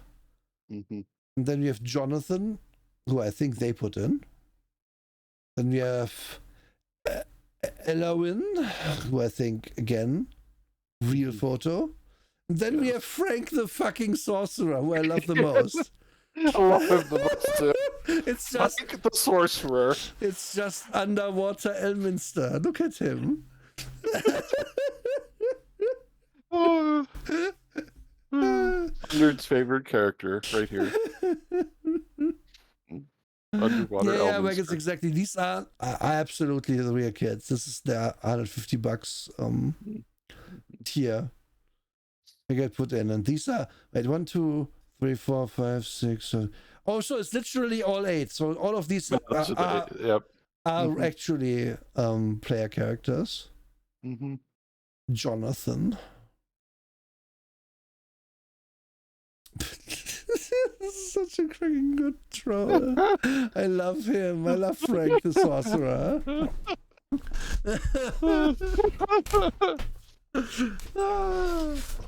That's I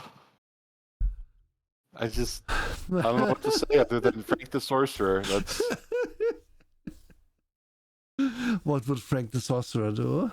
is exactly. And he's a waterbender and he can use beam. I love that his wizard's head is like it's like a big conch. Yeah, it's a big conch with goggles. Oh no, it could be alive. Oh no. It could be just suckered onto his head. Who knows? Oh no. Maybe Frank the sorcerer is the shell that's on top of his head. Oh yes, pilots the mermaid. Yes. The octomate. That makes sense. Yes. Oh, that's so good. Yeah. You can play characters like that very easily in this kind of game. Oh yeah, for sure. Like this shows me this is the kind of shit I would do in this game. I would be like some sort of middle-aged Merfrank who is just here to get paid. Yes. I'm union, darling. I don't work right now. I'm a union sorcerer down here at Bikini Bottom. I would be one of those lobster people and be a union lobster. I like the lobsters a lot, actually. Be part of the lobster mafia. Yes. And Teamsters Union for lobsters. Yeah, like I would add all kinds of SpongeBob-ish things to this. Yeah, like, I'm just gonna be a starfish guy. Like not even a half human, just literal starfish guy. Yeah. And stuff like that. Honestly, they almost dropped the ball in not doing a SpongeBob ref in this. It is honestly, it feels like the time they would have done that almost. Yeah, it actually does. Just mention it. This is similar in 2012, but it's fine. It works. And then we get to the adventures. We have 5 of these. Yeah. These are pretty simply set up. Oh, we have a boat on fire. Well, it saves some people. Yeah. And then you have a little bit of, and then you have to sneak away because the people can't know that they were rescued by mermaids. And that's the adventure. That's like a 2-hour thing, and that's good. The Queen's Pearl, like fight skeleton pirates under the sea and get the one pearl back that they stole. I like this picture. Like, oh fuck, which one is it? No, yes, it's so good. It's so good. And they set this up as the king needs you, which they're doing a little bit of a Dungeons and Dragons spoof by doing this, because it's oh no, it's King Neptune who needs you this time. Yeah, I didn't get into that, but obviously we have King Neptune, who is legally distinct dad from Ariel. Yes. Who married a eel woman who is all about dancing and sports. That's the king and queen. But yeah, you just find the bandits, and then there's a sunken ship, and then defeat the bandits and the sea witch, and then there's skeletons, yay, and then there's conclusion. This is again I like works. These are called GER and ARG. Yeah, GER. +1 to scare mermaids. ARG +1 to resist body hits. Yes.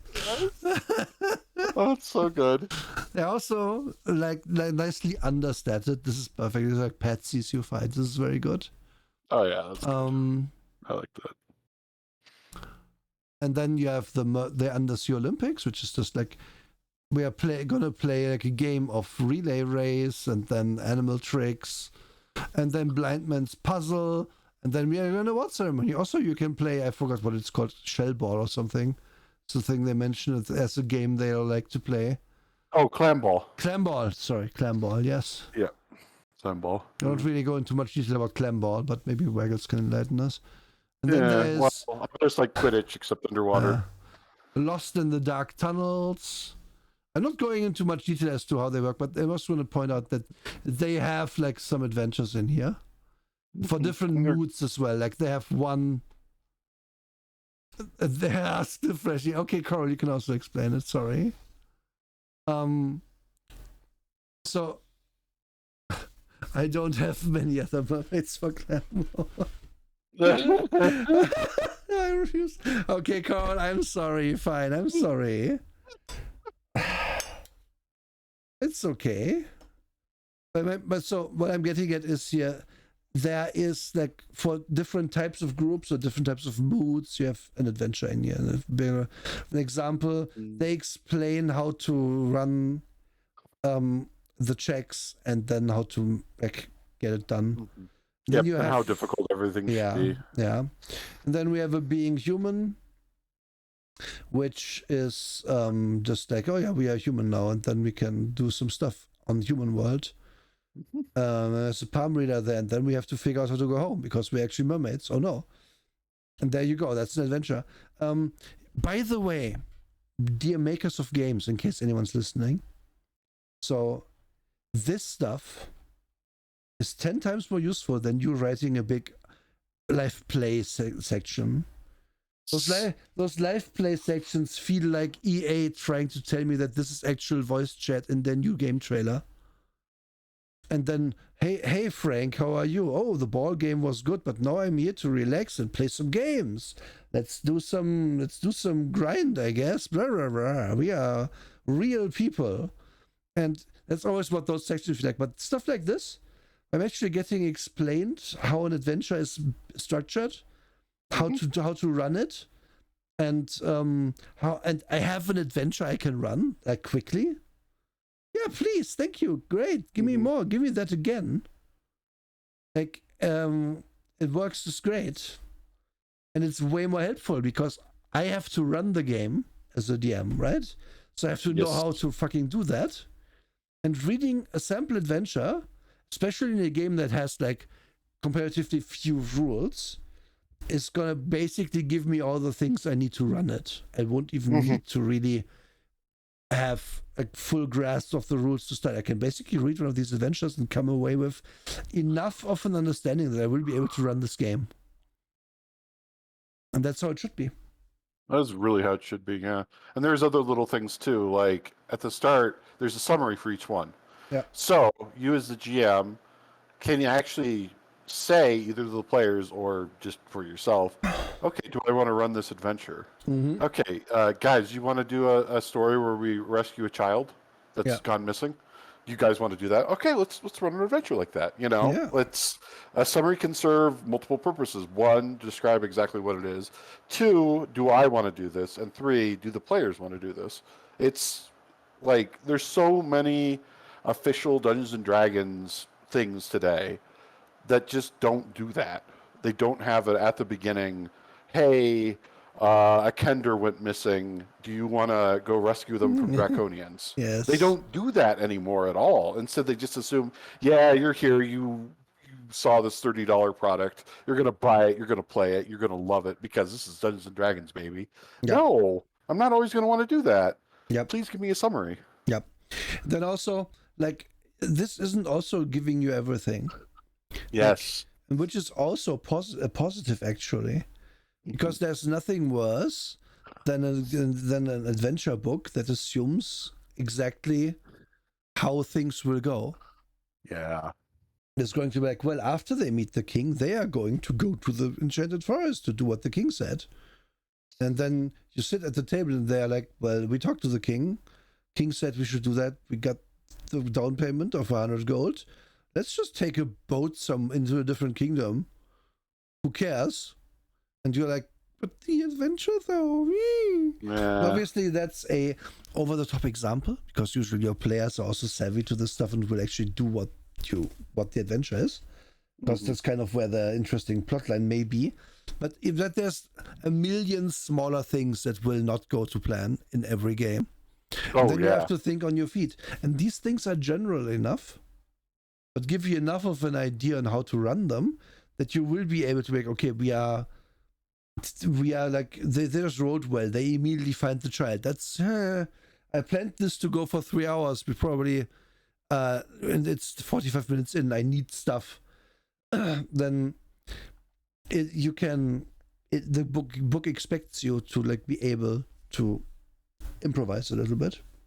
Oh yeah, and that's fine. That's fine because again, the person who runs this is probably going to be someone who's played RPGs for years. So. Oh yeah. This is totally the dad with his children and his children's friends running a game kind of game. Yeah. This is totally geared for that. Ooh, 7624. That's a good idea. If your players start bratting, just turn them into mermaids and bring the book out.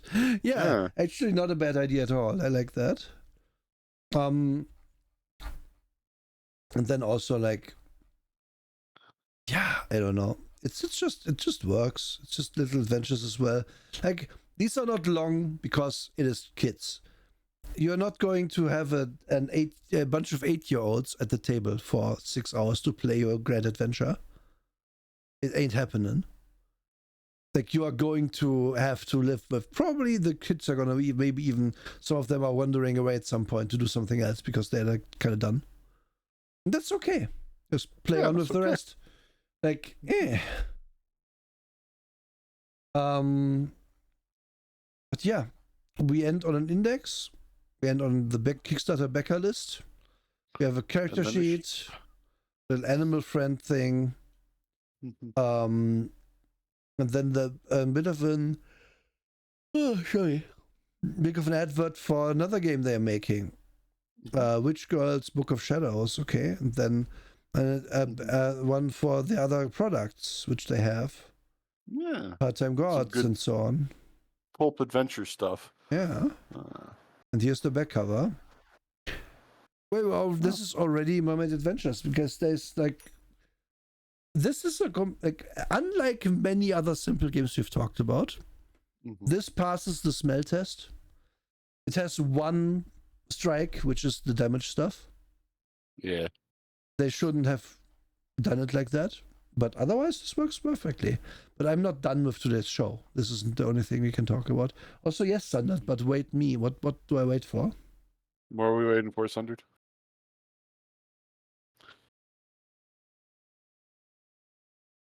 Hmm? Yes, Sundered. Hi, Ragnarok. I was gonna bring it up, but I feel like you might be about to bring it up. No, I don't know what you're about to bring up. I was going to go into a hey Drake. Do you Yes. have any advice for playing RPGs with children, or any stories about that, or anything on to that note? So I'll use the most extreme example possible, and the example for why when somebody says, "Oh, I can't read books," I'm like, "Bullshit. Sit down, give it a shot." Is there was somebody I worked with a long time ago, way back in my overnight managerial Taco Bell days. Mm-hmm. There was a guy who had Down syndrome, Mm-hmm. and I can't remember which book it was. I think it might have been a D20 Modern book. He saw one of them that I brought into work with me at one point, Mm-hmm. and he came into the office. He looked at, "What's that? I want to read that. That looks really cool." And he just sat down and he looked through it. He looked at the pictures first, then he went back and he actually read about it, and it evoked his imagination immediately. And Nice. it was one of those situations where it was like, "Cool. Why don't I get you in with my group sometime and we can have some fun?" And the difference between him and everybody else at the table was the fact that he was genuinely creative with his ideas at the outset. Everybody else was concerned about, oh, what class am I going to take? Oh, what gun am I going to own? What this am I going to have? And in his case, he constantly was just like, I really like the idea of being this dark elf gangster with a Tommy gun. And he was Nice. obsessed with that idea. Nice. Absolutely obsessed to the point where he was drawing pictures of his dark elf gangster. And they were very crude pictures, I won't lie, but it was one of those situations where it really brought him out of his shell. And I think most of my experiences that are like this, that's the most extreme example because we're talking about somebody who was 32, 33, but he had the mental capacity of somebody who was usually 12 Mm-hmm. for most things in life. But it made him actually sit down and puzzle through, like, what does righteous mean? What do all these words mean? Oh yeah. It forced him to do that, but in a way that was positive rather than well, you're going to get an F on this test kind of situation. Oh yeah. Yeah. It framed it in a way that he could actually write out that word and know what it meant when people had just ignored him all of his fucking life in that Mm-hmm. regard. Well, you have Mm-hmm. Down syndrome, you'll never understand what the word righteous means. Never. Yeah. And Oh. that's And I have to, as mm, someone who has worked with mentally disabled children, Down syndrome mhm. is interesting in that it literally just means those children oftentimes are just like slower, Yeah, but they aren't actually stupider. Like yep, exactly. to very simply explain it, someone with Down syndrome can totally grasp concepts that are complex. Just takes Hmm. them a while, Yes. and then they usually, once they have grasped them, those concepts stay in there too, Yes, and exactly. they actually like know them. Hmm. Well, it's my experience. Like Oh I yeah. to quickly aside this, in Hmm. Germany, you have to either do a year in the army or do armed forces, I should say, not necessarily army, or you volunteer for a year. And I volunteered at a school for mentally disabled children.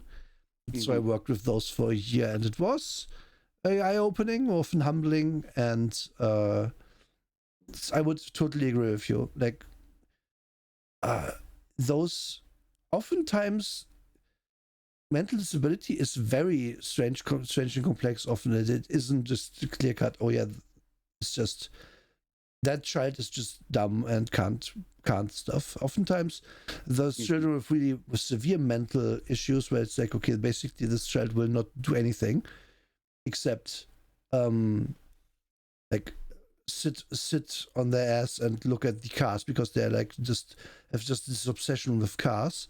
But then you bring that child like out to the cars, and the child is gonna be like, oh, look, and just go completely insane, like looking at them, touching them, and so on and so forth, because it's just what they like. And Down syndrome, yeah. Again, those children are just slow, and I think they can grasp most things. Like if it is, it works to get them into a game like this, I think, or any game they want to be in. Honestly, I wouldn't rule that out at all. Oh yeah. Hmm? This is the guy that I refer to is also somebody who loved Lord of the Rings movies, like obsessively. He would watch them over and over and over again. And I remember the gaming group I was with was fairly diverse lot intellectually. Like, like two of them worked overnights at Walmart. I worked overnight at Taco Bell. There was somebody else who worked like overnights at Wendy's. You know, we were very working our McJobs, and it was a situation where they were talking about like blah blah blah ethics involving Lord of the Rings, and like, but what would you do with the ring? Blah blah blah, and just out of nowhere, he just turns and looks at one of my friends and says, "Well, it represented absolute power. That's why they had to destroy it. Absolute power is bad." And it's just like the fact that he understood that. Yes. And all of these other people at the table are basically like in total debate brain about it and not comprehending like that end state there. This really showed to me that you can RPGs and fantasy milieu and science fiction, also so many other things, are so vital because they really create a connectivity that's not there through other means. It just doesn't happen. And teaching Dungeons and Dragons to him and kids in a few cases really just opened up my brain to the whole thing that it's just like so many people don't know they're creative until they have that medium. Yep. And it So isn't true. just like it's not just like, oh, I discovered watercolor, now I'm creative. It's more like I discovered watercolor in a watercolor class. You know, you've got the environment too. Yeah. And you got the books, and then you're surrounded with watercolored paintings. You know, there's the whole thing. There's the whole immersion thing. Haha, mermaids. But like that's just like he would probably enjoy the fuck out of this game. Yeah, I believe it. And do a quick aside. I mean, not so quick. This game did get an expansion, Mermaid Adventures Darklands.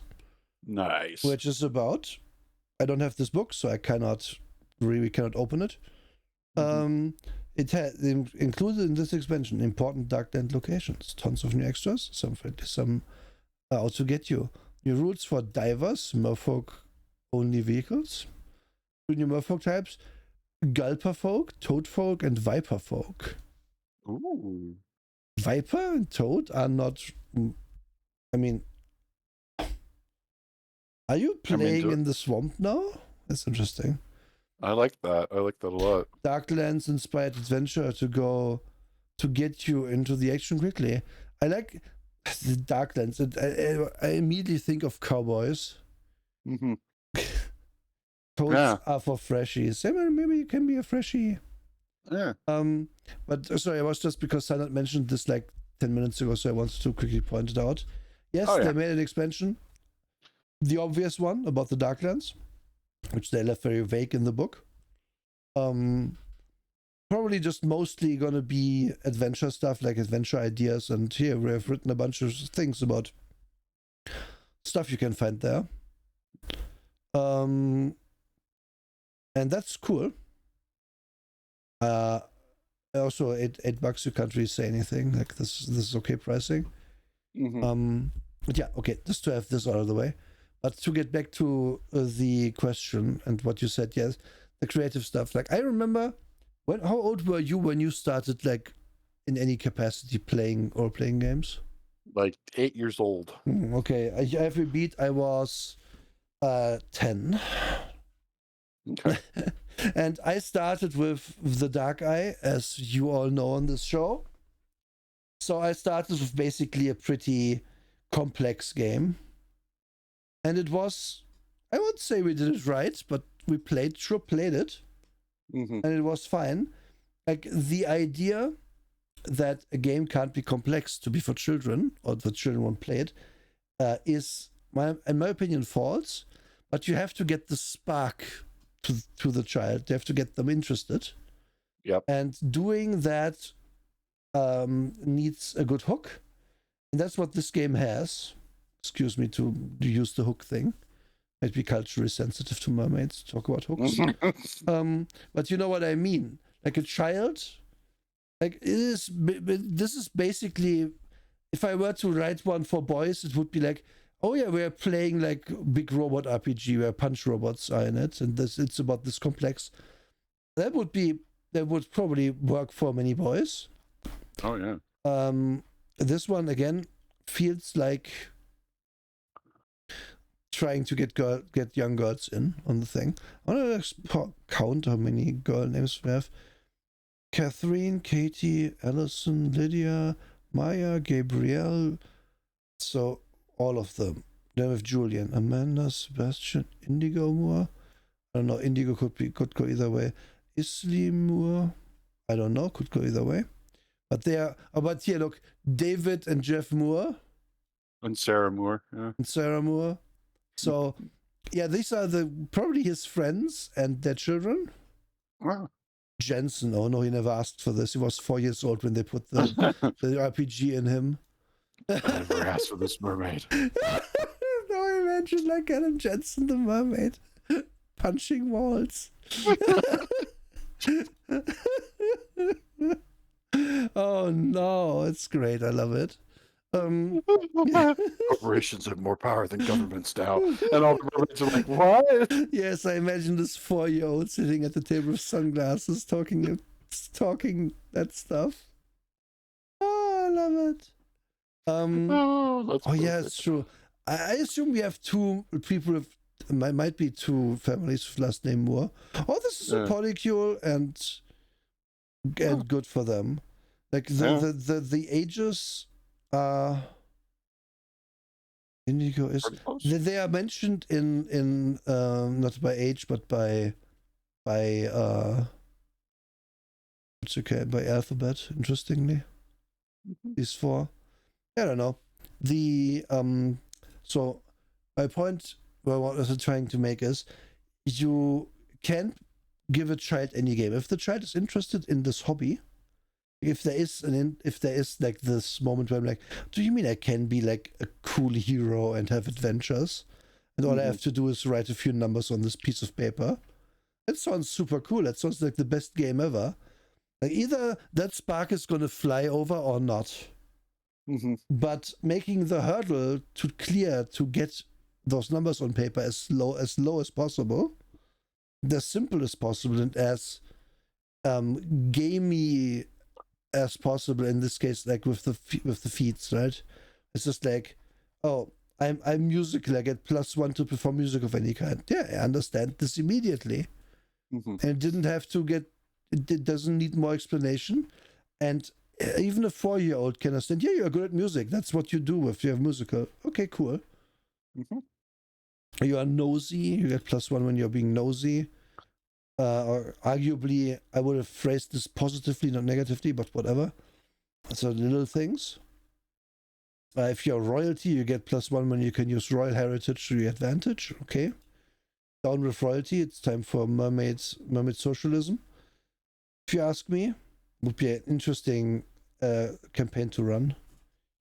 But anyway, and then you put a few points in a few stats and you're done, because like again, even D&D, where the start is arguably about as complex. You roll your stats, you assign them, and assigning them isn't really that hard to do. Like, oh, I want to be a fighter, I probably need strength.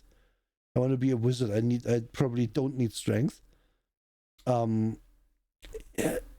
It works, but then the D&D problem really is that there's like so many specialized rules in it, right? Where, oh, you want to disarm them? Well, that is a -4, blah blah blah blah blah. At least in older editions, it was super complicated. And that then it's going to mean that if children play your game, it's going to play it wrong. Mm-hmm. And that's fine. But arguably, it's obviously better if they don't play it wrong, and just the rules are simple, and the rules help to foster creativity. And these rules really do that. Because again, it is a yes and situation where the DM might be like, well, you need to do thing with strength. And then the shark person is like, well, that's cool because, oh no, shark person actually not because they are scary. Okay. But the shark person who took brute is going to be like, well, and because I'm a brute, I can do that the best, so I should do it. And then someone else like, yeah, but I can encourage your player because because I'm really pretty, so I give you a double thumbs up and tell you can do it, and you are super pumped, so you get another bonus, and so on and so forth. Mm-hmm. And you don't need a strict rule framework to make that work, and so this is why I think this is quite good. Oh yeah, it's really good. Yeah, it works really well. Just it's okay, game designers, have a little basic math in your game. Just very basic math. It's okay. Don't be afraid. It's okay. Yeah. I know everybody loves advantage and disadvantage, but it's okay to have just a little math. It's okay. Yeah. Like as a treat. Yeah. Also, this game, that's a good point. This game will teach your children simple addition if they're very young. Yep. Without it being too complicated. Mm-hmm. They might even learn probabilities, like I did before I knew what that was. Mm-hmm. Showing your brain cell there, you and me. So I was like, wait, so if I have a D20, I can roll a 1 or a 20, I can roll a 2 or a 19, and then you do it to the middle, and you're like, okay, so it means 10, more than 10, but less than 11 is the average. So if I have this much as a bonus, then on average I hit. And that's a good character. It's my first logical thoughts in like rules brain. I remember those to this day. And I imagine like that's what happened to you with later editions of Shadowrun also. Like, 1 and 3, so 3 successes. Oh, yeah. Oh yeah, well, I know what you mean. For me, it was like it wasn't games because back in the day, we didn't really have a computer that could play them for a while. Mm-hmm. But for me, it was getting Cartoon Network and having cartoons to watch. And then at about the same time, we got a PC that could actually run some stuff. And then my dad came home with like very legit copies of games that his work colleagues gave him. And then I would play whatever there was. And then eventually got StarCraft, and then I cost my family $500 as a phone because I didn't know that you kind of pay like a minute for your phone. And then we got a flat rate for that. Yes. Because my parents were like, okay, we didn't really like you did bad, but we can't punish you for something you couldn't have known. So yeah, shit, I guess we pay this bill, and then we find out to get the internet better, and then the rest is history. But anyway,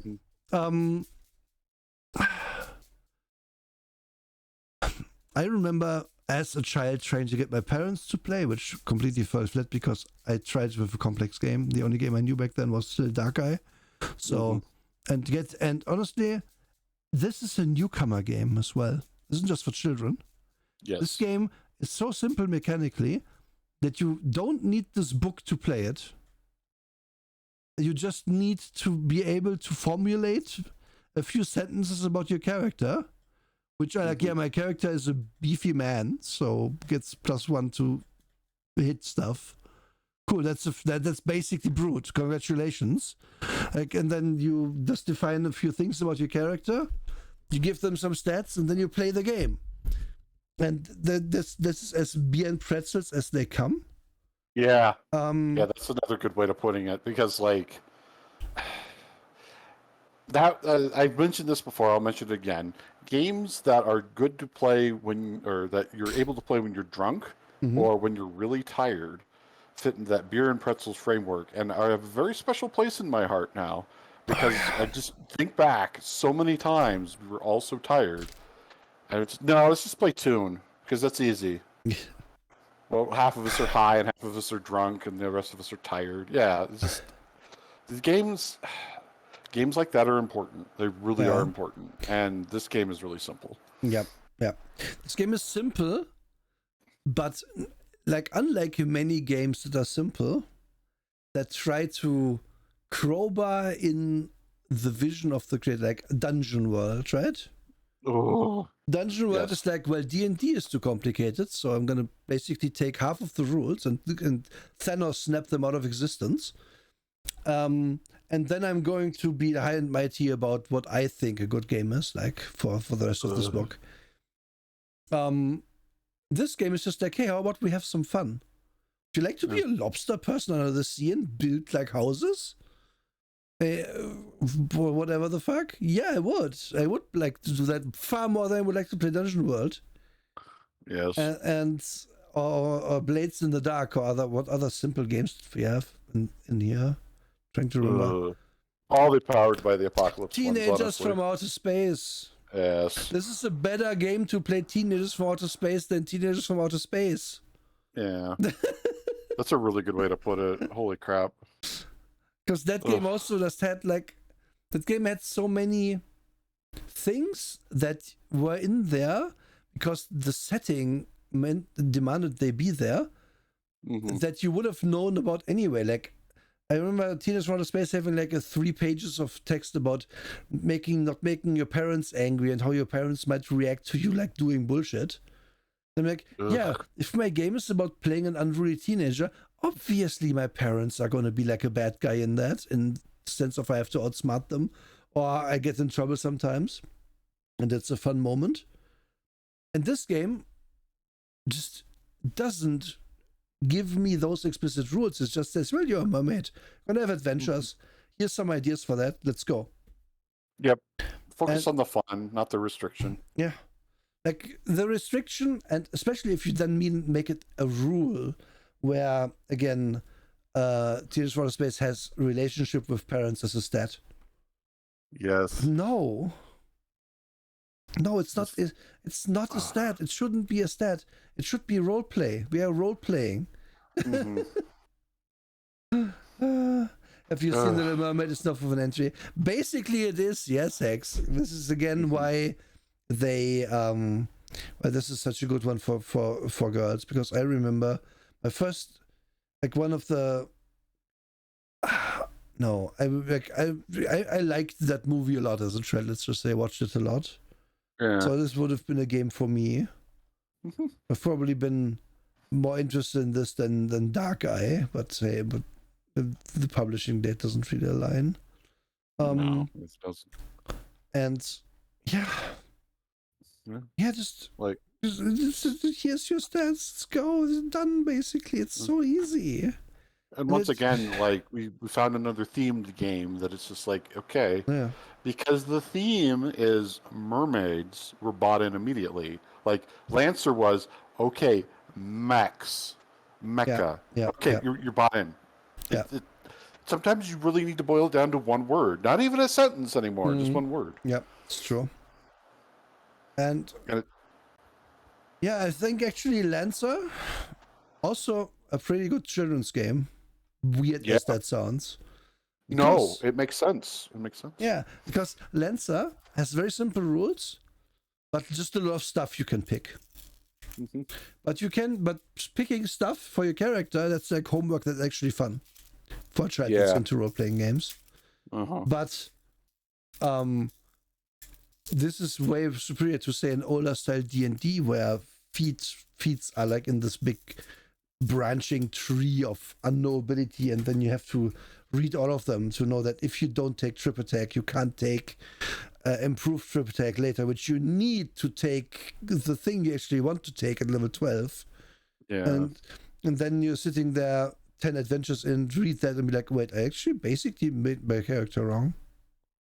So I would have needed 2 more decks to get this thing. So and then your head starts spinning because it's just unnecessary, stupid complexity just serves no purpose except to be for people who have to have it complex for no reason.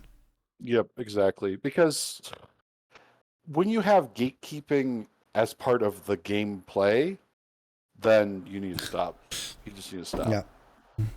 And yes, we are back to President Sword, my favorite picture in this book. Yes. I like that she has a little tattoo as well. It's nice. Yeah, I like that. I like how they're kind of like lobster tars. You know what I like?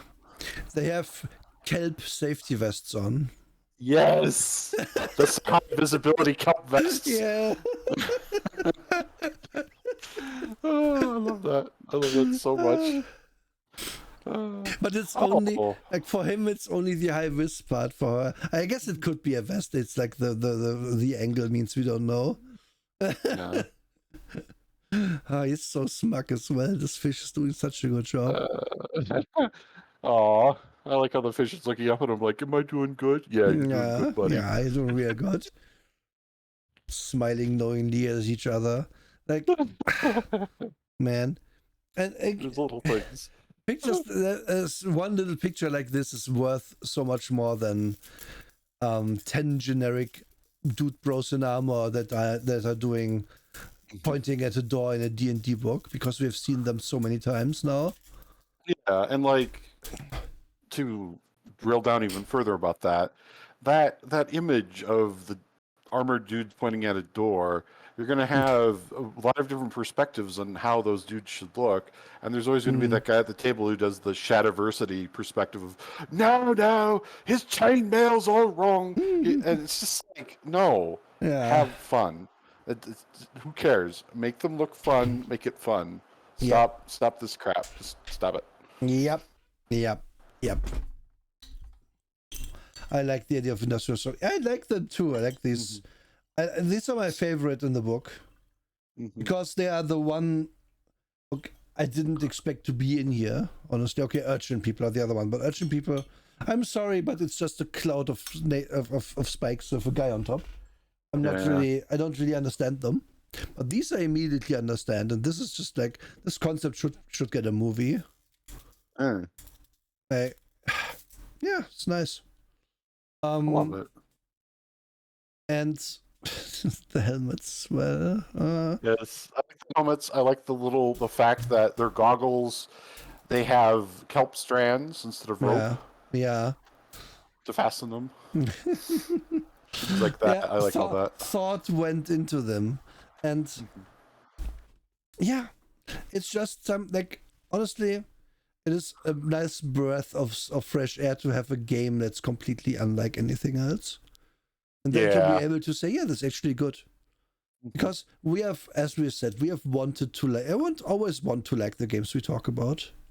Like, I would have loved if Continuum had been a good game about time travel. But it just wasn't. It was in no way a good game, and that's sad. But also, that creator was up his own ass so hard that he probably went into the fourth dimension. Oh, yeah. He was up there more than once at the same time. And, And with Hitler. Yeah. Who we have to defend, because we have to defend the sanctity of the timeline. And that's just, I want games like this to get made more. I want to play games like this. And also, we are both concept people. We like Shadowrun because it's like, this is a kitchen sink thing with magic and elves in it, and it's just cool. You can do whatever you want. And that is ultimately why I like Shadowrun. And this book, it's like, you can be a mermaid or you can be anything else under the water. Just imagine. Just put some points in, you're done. Like, it's obviously, again, this isn't going to be a game which I'm going to run a 5-year epic campaign in, or even like a 20 adventure arc for a character. It's probably not what this is for. No. But I would, if someone were like, hey, we don't have anything to do on Sunday. Do you want to just do a one-shot of Mermaid Adventure? Like, yeah, okay, sure. Let's go. Yep.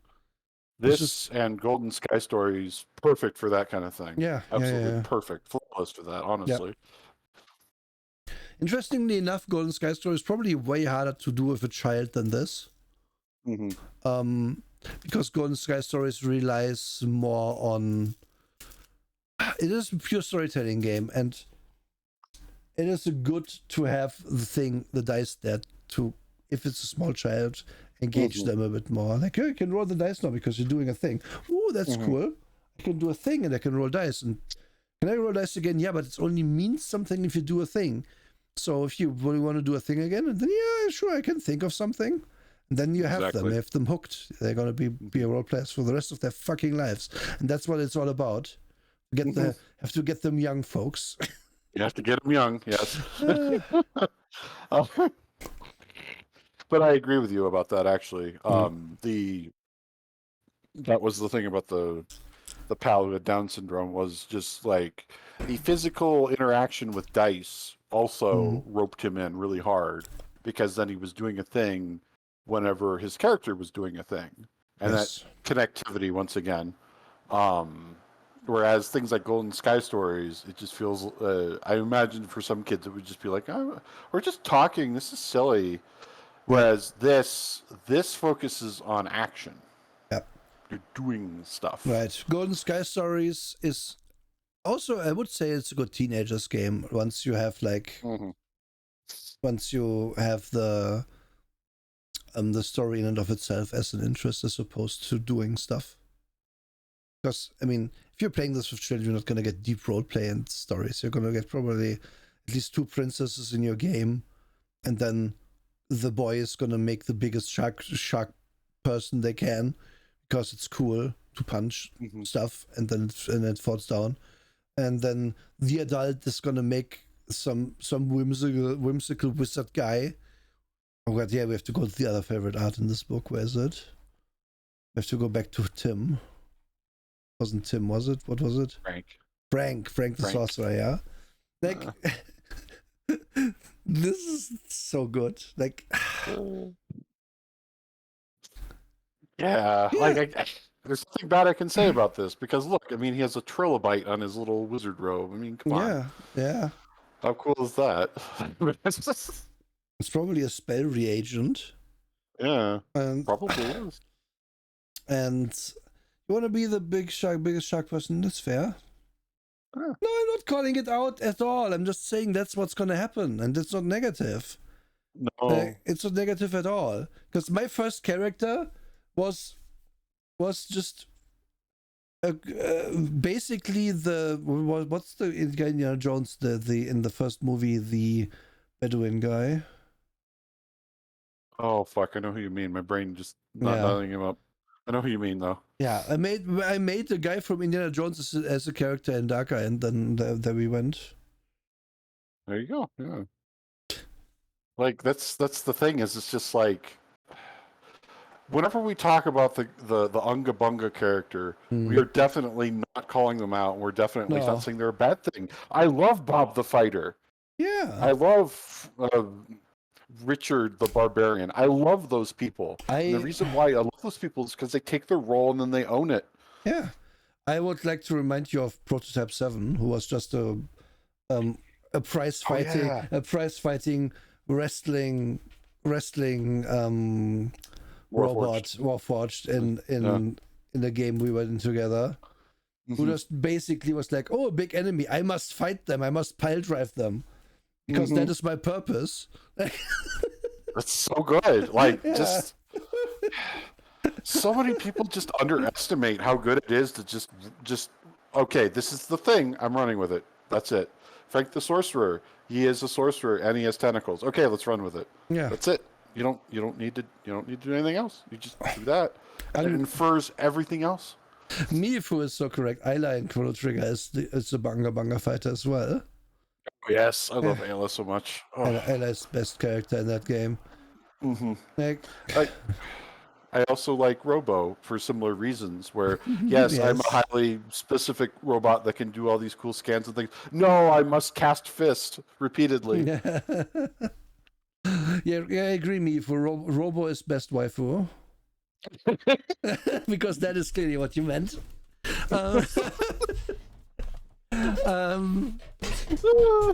And you can't even say anything because I'm correct. Valid. Exactly.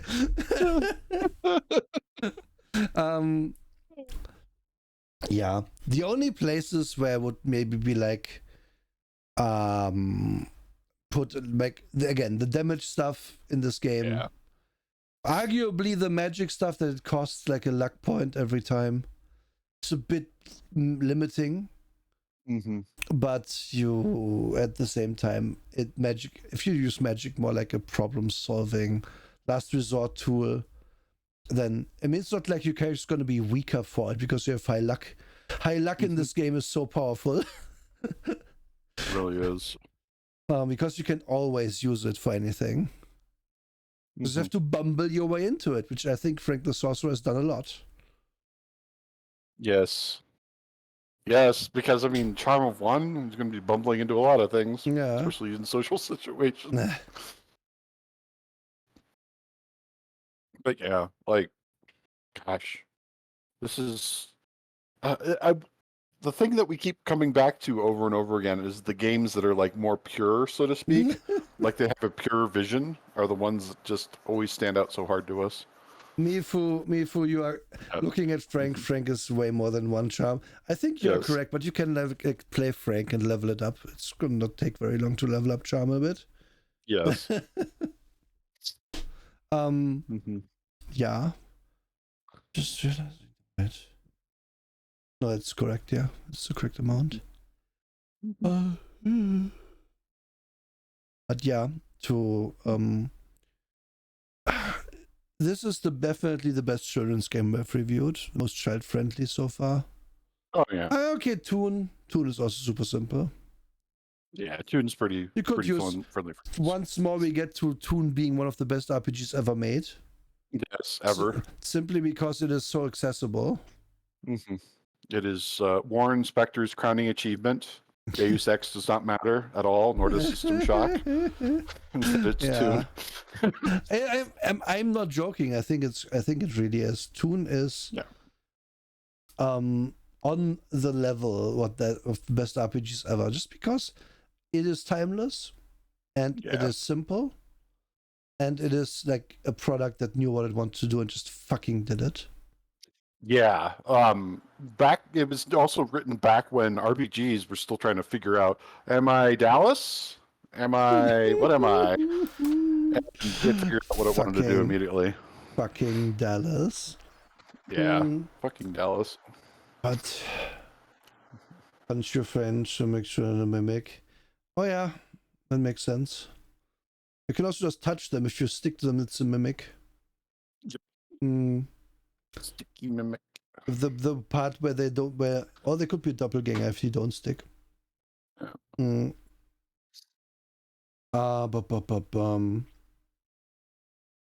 yeah, the games we tend to like are just ones. Here's the theme. We went hard with it, and this does. And again, this could be easily like generalized, which they eventually did. Oh yeah, they eventually did. They did their system generalized. There's a book out. There was one of the Kickstarters we were looking at. It was just that. It was the Pip System core book. Family style RPG from Third Eye Games. Didn't make a huge splash. No. But they got their money, so they made this book, and it is basically like, yes, it's the exact same system. And it's here you go. The idea here is solid, and I would honestly say, if you want to get into Mermaid Adventures, you could just get this. Because what we went over, we all know what mermaids are and do. This book just tells you that, gives you a little bit of a setup for the world, and then gives you all the positives and shit. Like, arguably it's so simple that you don't need the books at all, but I would say this game is honestly worth buying one of these books to have the system for realsies and then use it. Oh yeah. And just like,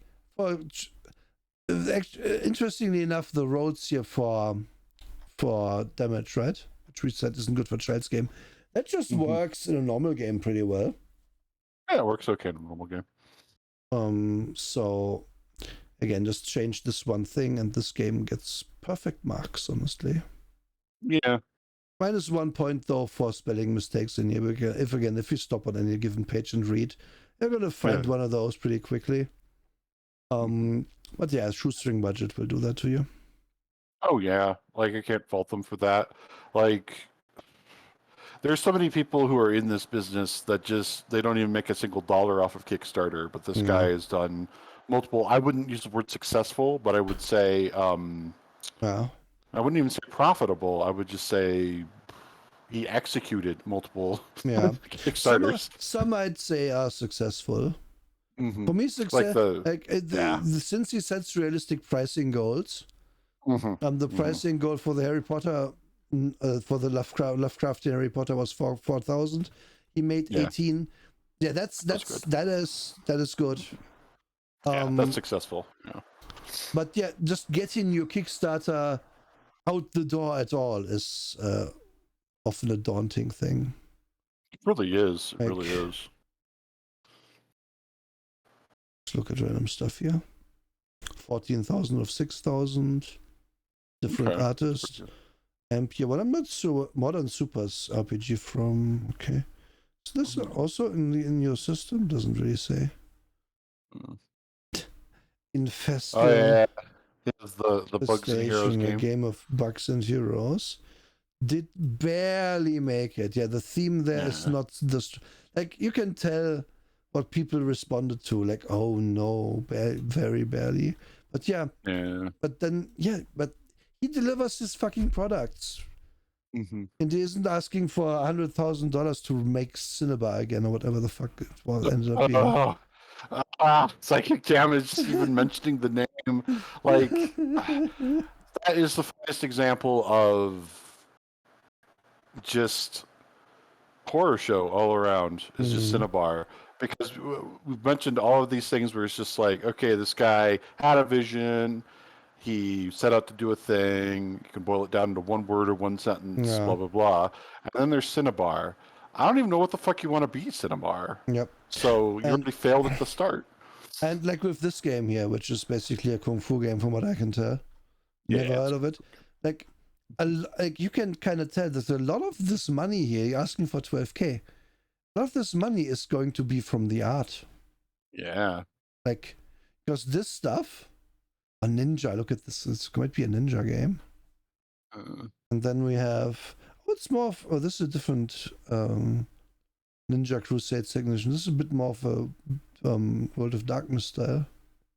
I like it. Huh. Interesting. Okay, I might have to find this info. I might have to look at that and see what this guy does with a different thing. It had tracks for health and psyche. Yeah. And then look at this here. Like, like in this game... confidently stated, a lot of the money in this is going into the motherfucking art. Oh, and he has an actual writing team for this one too. Yeah. What are they doing here? Writing team. Oh yeah. Okay. And it's also you split that money 5 ways as well, plus artist. So yeah, but this looks interesting. This I want a good ninja game. There isn't really one. Because like ninjas and super spies is just after the bomb without the animals, and that's just no. No. I want the animals though. And then we have so what the animals? Ampere 3. Ooh. Yeah, again, man, the man makes lots of stuff or makes lots of stuff with people. Yeah, he really involves a lot of people. And, yeah. I mean, who knows? He could be the next Pondsmith. We don't know, because it took Pondsmith a long time to get to that point. Ninja Crusade 2nd Edition did not make it, but wait. No. What's the other one here? Oh, they did it again, and this time it made it. Yeah. Midwest. They went a different direction. Oh, wait. This looks like an expansion, because it's like Emperor's something or other. Oh yeah, it's true. True. Empire's Reign. Mm. Oh, so this feels like the historic version of it, whereas the other one feels more modern. Yeah, who knows? I want to get into this. I want to find this. This seems cool. Yeah, I Um, do. I do like me a good, wuxia, ninja fighter, any of that stuff kind of game. I do like yep, that kind of stuff a lot. yep. And yeah, keep trucking, Eloy. Good job. Yeah, keep going, Eli. Because, like I said, like, for all we know, he might be the next Pondsmith. We don't know. Pondsmith took a long time to become the Pondsmith Yeah. as we know him today. So, Man is also clearly active on here. oh yeah, Hmm. it's very active, which that's good. Like, If you want to buy any of this, Third Eye Games is the website, and there's a bunch of stuff here. Mermaid and Adventures is still buyable, but it's the price.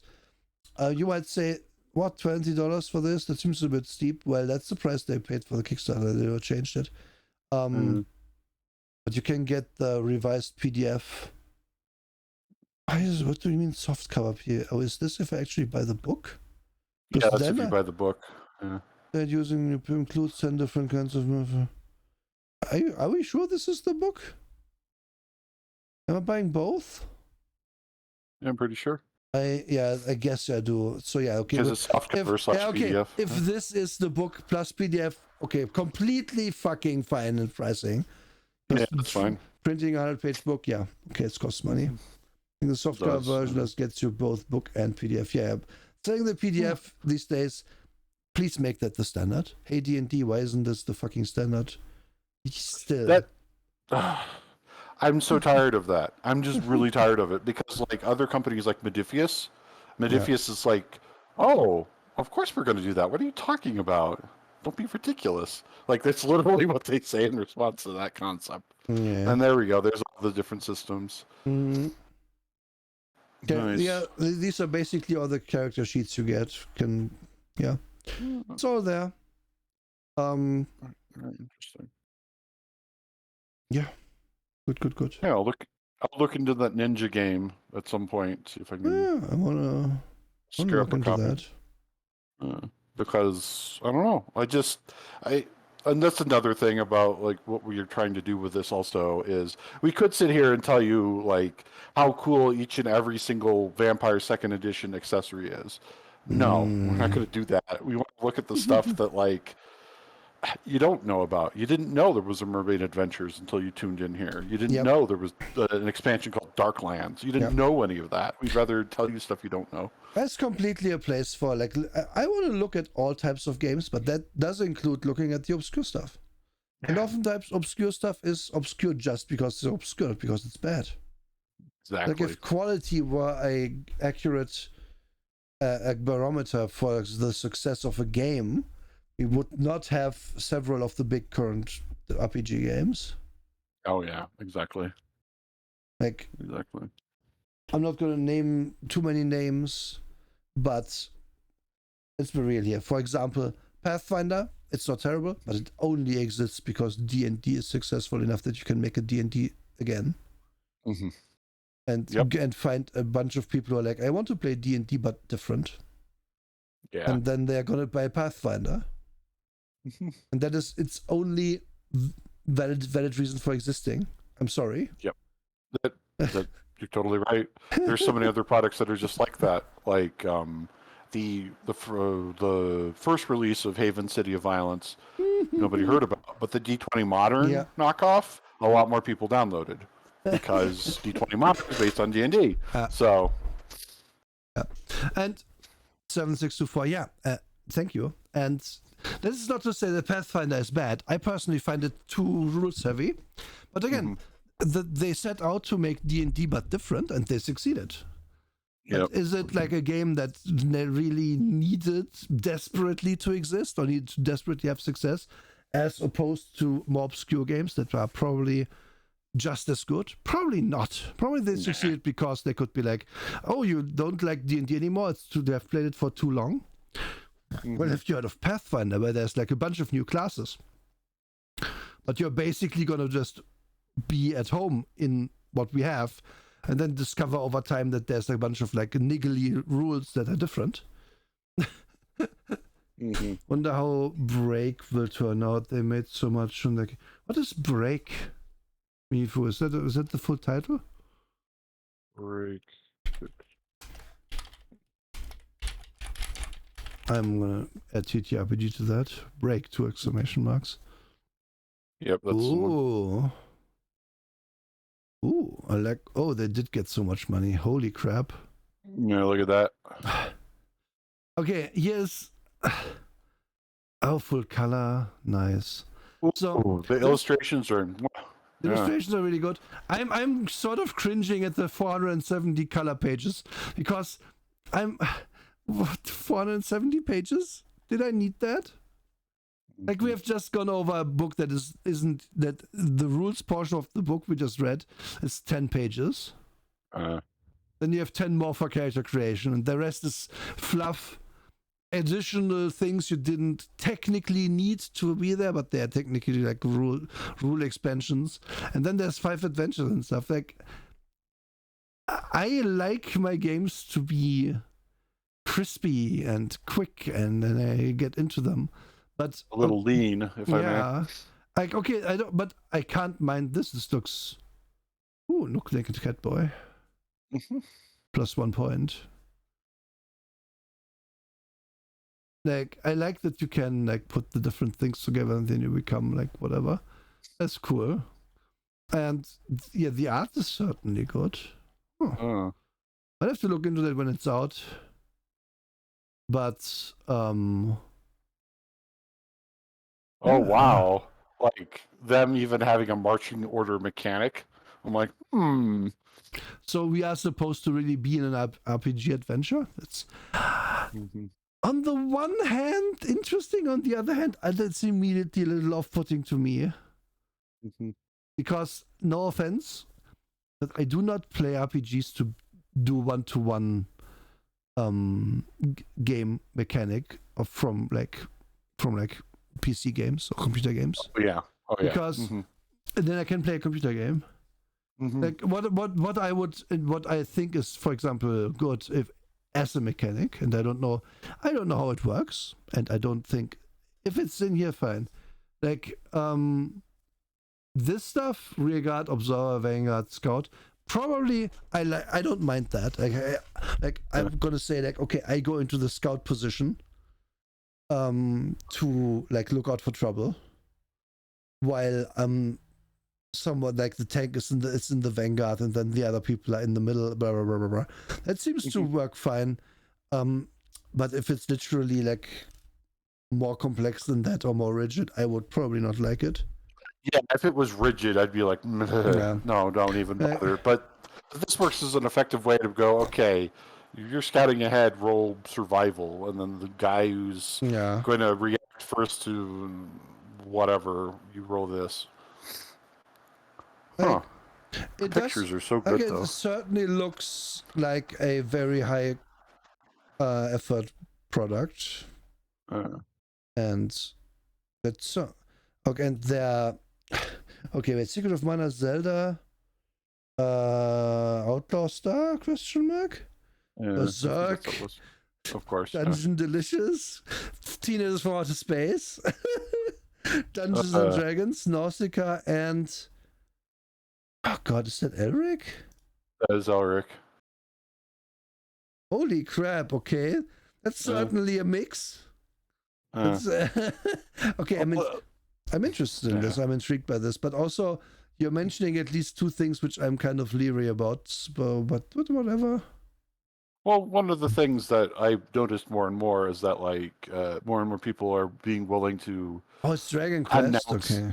Oh, it's Dragon Quest. Okay, that's better. People more and more are willing to announce their inspirations for things. Yeah. Like unabashedly. Like if somebody says, "Oh, well, this is inspired in part by Elric," I'm like, "Oh, okay." So you actually know what you're talking about at least a little bit. Yeah, but at the same time, here, like, is it really a good idea to be inspired both by Berserk and by Teenagers from Outer Space at the same time for the same game? That's a little Just a little. Hi, Kotsanya. I'm good. We're just basically done with Mermaids and looking at random things. But yeah, to actually get back to them, because I think they deserve our final word, and also just generally, again, it was a good game. It has one ball drop, but every game is allowed one ball drop. You can easily house rule the thing. No problem with. Easily. Just use a Shadowrun tracks or something. Whatever. The Shadowrun tracks, just say you have a single track, and if you're out, you're just out for a while. Yeah. Like, you're gonna get captured. Spell track. I don't know. Yeah. Or just make it backtrack bigger so that you can actually cast with it properly. Yep. Thank you, Kotsunya. Thank you. Yeah, but that's more or less our final word to Mermaid Adventures. It's a very solid game. Written for kids, but as anything that's for kids, you can also just as an adult do it anyway, and that's fine. Exactly. That is a good rule for life, but folks. If something is for kids, you're still allowed to do it as an adult. You just if people think that it's childish, they are way too concerned with with stuff that doesn't fucking matter. Exactly. That's the big part of it. It's just like, this is an example of a product where the fat was trimmed off completely, or it didn't have the fat to begin with. Yeah. Which is kind of the point. More and more systems that do that are good, but there are plenty of systems that do that are bad, like Dungeon World. Dungeon World. Sometimes you need the Dungeons and Dragons to just be the Dungeons and Dragons. You don't need to simplify it further. And if your thesis is, I want to do better than Dungeons and Dragons did, maybe stop for a second and say, what am I bringing to the table, instead of I want to do better. Yep. And that's often the downfall of simple systems, to run on that. Because if you are just having simple mechanics, and it's like explainable in like 5 minutes, and then it's cool, we can play the game. Many people might think, yeah, but why would I even need the book then? Why would I buy the product if it's so simple? Like, you're asking the wrong question. The question is, like, if it isn't about the complexity, and it never should be. The complexity should serve a purpose, which is immersion, which is, for example, why spell reagents, while highly annoying in D&D, serve a purpose. They serve the purpose of setting up how the world works. You need the thing to cast the spell. The problem that D&D has in abundance, though, is that it never connects these disparate elements together. Yes. It's never like, oh, we need Bat Guano to cast Fireball. Well, I guess then certain places just can't cast Fireball. Looks at map of bat populations and realizes in some continents there aren't any bats. Like, do they just import it? Well, never said. We don't know. And that is where niggly games that go into the nitty-gritty a lot usually fail. That you can never explain every connection. Nope. So oftentimes it's better to just not do it and have a tight game like this. And just like, it can be a shark person. They get +1 to scare people because they have big chompies. Well, that makes sense. Do I need to explain why they have big chompies? Not really, because they have fucking shark person. It's kind of circular like that. And there we are. Yeah, like to go to like another setting example. What do they call them? The Darklands. Why are they called the Darklands? Because they're the Darklands. Because we don't bring a light there. That's it. Yeah. That's all you need to say. Like, is it because we didn't settle there? Well, yeah, that's part of why, and because it's dangerous to settle there. Yeah. That's it. You're done. Yeah. Like, you don't need to have fucking Sauron have 12 tiers of complexity to why he is the Dark Lord. No, he's just the Dark Lord. Yes, and that just leave it. Actually in this book also one of the more other good things. with the Darklands. Like in some offhand paragraphs is mentioned like, yeah, there's some big cities in the Darklands. Sure. Yeah. Because the Darklands in the end is just every place that's not ruled by Atlantis. Yeah, exactly. And they just don't go into detail. That's fine. Because again, this game is also not about like global politics. It's about your mermaids going out to save a child from a cave. Yeah. Let's go. Let's go. Yeah, that's like character-centric stuff is what you should be doing in these games because that's why everybody's at the table to play their fucking character. If I'm sitting at the table playing my character, but we should be worried about King Fucknose off in Fucknose land, then you've lost the point. You've just completely lost the point. Make it about the barony that we're in right now and how it affects me, please. Yep. Oftentimes, all that stuff just doesn't matter. It just doesn't. And I mean, the way you do make it matter is by making the characters care about it first. That's another very important writing tip for any RPG. You can't just be like, oh, I have this intricate world for you. Here's 60 pages of history you can read and then 100 more about current events and cities and trade and shit. Like I say, what about the Guano Wars of D&D? I say that because I care about that detail, because it's like, yeah, this is incongruent. It's never mentioned anywhere. But at the same time, I can easily say it doesn't fucking matter. Yeah. Just get your Guano and then we can play the game. And then you can make it a thing in story that your wizard is like, hey, how come my fucking bed Guano costs 5 gold? And then you'll be like, well, listen. Those people from the other country, they have like a monopoly on that shit, and they just hoard it, and they only sell tiny amounts because it's like a military asset to them, because they're magic casters, they just can throw all the fireballs, and our people, they have to use lightning, and that's way easier to like make formations against, and blah blah blah blah blah. And then you're in world building. Oh, yeah. But you never needed the nitty-gritty to be stated in the book. You could have just world built that in yourself as well, oftentimes. Easily. And this book is confident enough in its setting and its basic conceit that it leaves that to you to make it your own. The setting is literally just, there's a kingdom, you are in there because it's like the kingdom you're in. Now have adventures. That is fucking it. Yeah. Like, and why does your character know the king? I don't know. Everyone knows the king. It's king. What do you mean? And everybody knows the king. And yeah, because really, it might be also me being like anti-Dark Eye pilled, because Dark Eye has whole books about just the setting. And it takes the setting super seriously, and there's always like the lore guy at the table who has read all of that, and memorized that, and knows to a point who lives in what road in what city. And I'm like, what do you fucking mean? I don't care.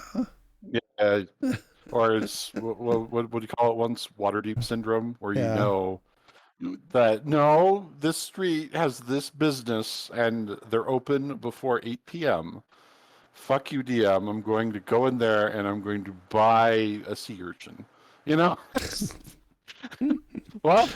The Sea Urchin Emporium. I know it's on 9th Street. Like, no, it's cool if everyone's into it, but I don't care, and it's immediately I'm immediately out of your game, because I do not want that. Like that, I don't have the brain capacity to store that anyway, so it doesn't need to exist. Yeah.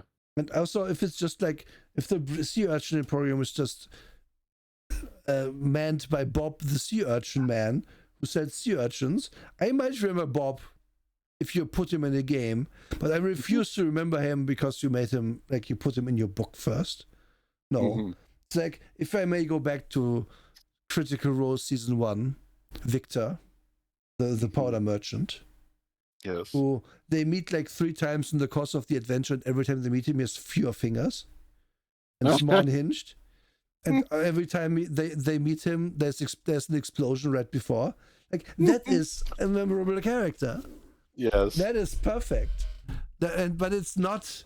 I don't want to know where Victor lives. I don't think Victor lives there anymore because it probably exploded. Like, it is literally antithetical to an interesting thing if everything is static. Mm-hmm. Exactly. So it's better to not mention it. And this game doesn't. This game is short and sweet and to the point, and it is good. It gets the stamp of approval. Mm-hmm. From Completely does. Yeah. From both of us, definitely. Yeah. Because I don't know. I would rather see 10 of these than another really bad Spelljammer book. You know? And if we're talking about production values, $5,000 for this, I'd rather see 10 more of these, and we're going to find like some diamonds in the rough with that, versus Wizards once again taking something that was beloved and then not necessarily ruining it, but just not fulfilling expectations with it, because there's all those expectations. What are my expectations for this? Mermaids. I get to play mermaid. Yeah. So simple. They did it. How many mermaids out of 10 would you give this? Asked Waggles. Well, Waggles, I would give this book 8 mermaids out of 10 because there's 8 different sea folk we can play. But then the overall game gets 11 out of 10 because in the expansion book they add 3 more. Yep. And as an actual score for the game, the only negatives we have given it is the damage stuff, which is less like doesn't vibe with the theme. Mm-hmm. And but we already told you it's very easy to house rule. And I would say honestly, here's another good rule of thumb. Like if to make your game your own, or a game your own, and to like to play it, you only need to house rule one thing, or like one type of thing. That's a good game. But if you house rule basically half the book to be what you want to play, then that game's probably not that good. Yeah. And in this, again, I would just be like, okay, you have 10 points of stun, and they are shared. Yeah. Because, like, while I enjoy the idea of, okay, listen, I have only 1 point of strength, of body stun, of body damage left, I could just defend with wits, but I'm worse at that. But I can do it because then I take wits damage while I'm full. I like the gaminess of that. That just appeals to me. I don't think it's a worthy inclusion in a game for children, or a worthy inclusion really in and of itself. Yeah, like that's where it falls apart. Yeah. Because the game already allows you to be like, well, you are hitting me. Well, I think I'm too smart for that. I'm going to like do the math and know where the punch is coming from, and then a step to the side. And then you can defend with smarts. Anyway, so it's not like it matters that there's different tracks. I'm just gonna, what it means is I'm usually gonna use my best thing to defend. But you are gonna do that anyway first, and then maybe fall into a different thing. And the only reason you might want to like house rule it a bit differently and say, okay, you have to defend with whatever the attack is against it, then maybe if in a fight specifically. But I wouldn't do that because I like the idea of, oh, you're doing vicious mockery at me. Well, I just flex because I look cool. I look so beefy that it just doesn't work. Like the stuff like that is fun. Yeah, that is fun. And ultimately, you could even keep the single tracks, add a magic track, and add like for casting spells, and add a. I have it, I think. You had another track of 4, which anyone can put damage in. Oh, yeah. There you go. Yeah. Emphasize the teamwork aspect. No, sorry, no, not for everyone. I mean, everyone gets this track. And they can put any damage they take just into the general track. And that just goes away after a scene as well. So then you can have more casting happen. You can have damage still be like more problematic, at least a little more. I would still not put the broken arm and permanent damage stuff in there. But that way you also have a way to not need to make the healing feel, oh, I actually took health damage. It's actually a problem.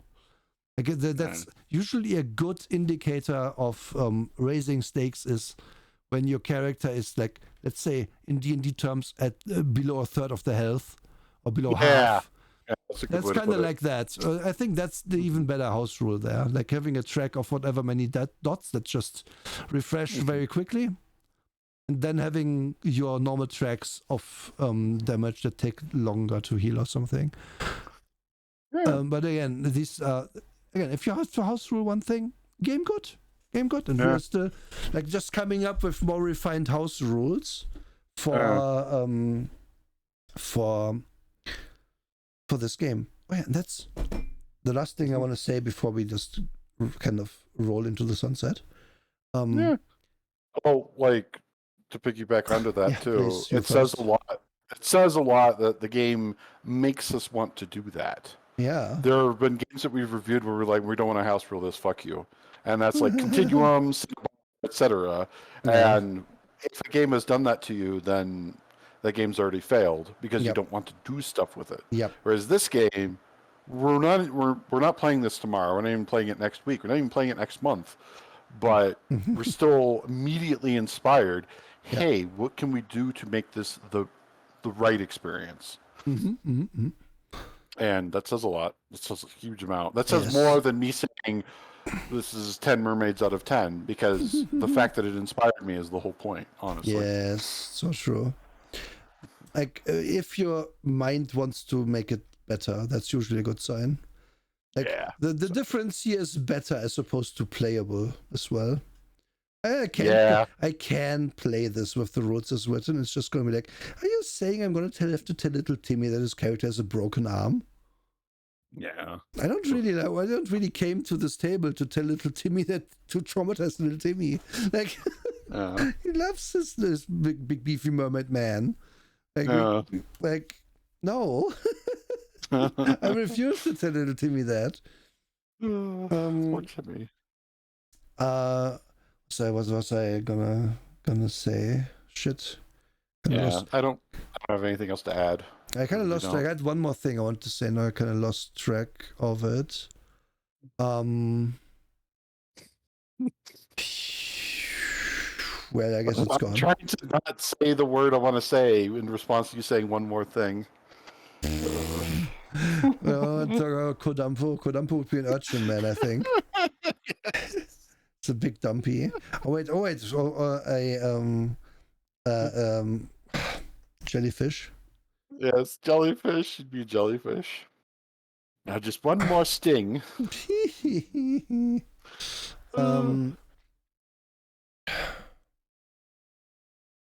I'm drawing blank, so I'm just gonna leave it here. The discussion has run its course well enough. Yeah, we really. It says a lot, everybody, that we managed to talk for 3 hours about a 100-page book. Yeah, I mean, we did go on tangents, but still. Again, inspiration. Yeah. True. No, I'm out. I don't remember what I wanted to say. It's okay. So, Drake, what do we do in 2 weeks' time? I pasted the image to you. Oh, I have to click it then. I'm still on the merm.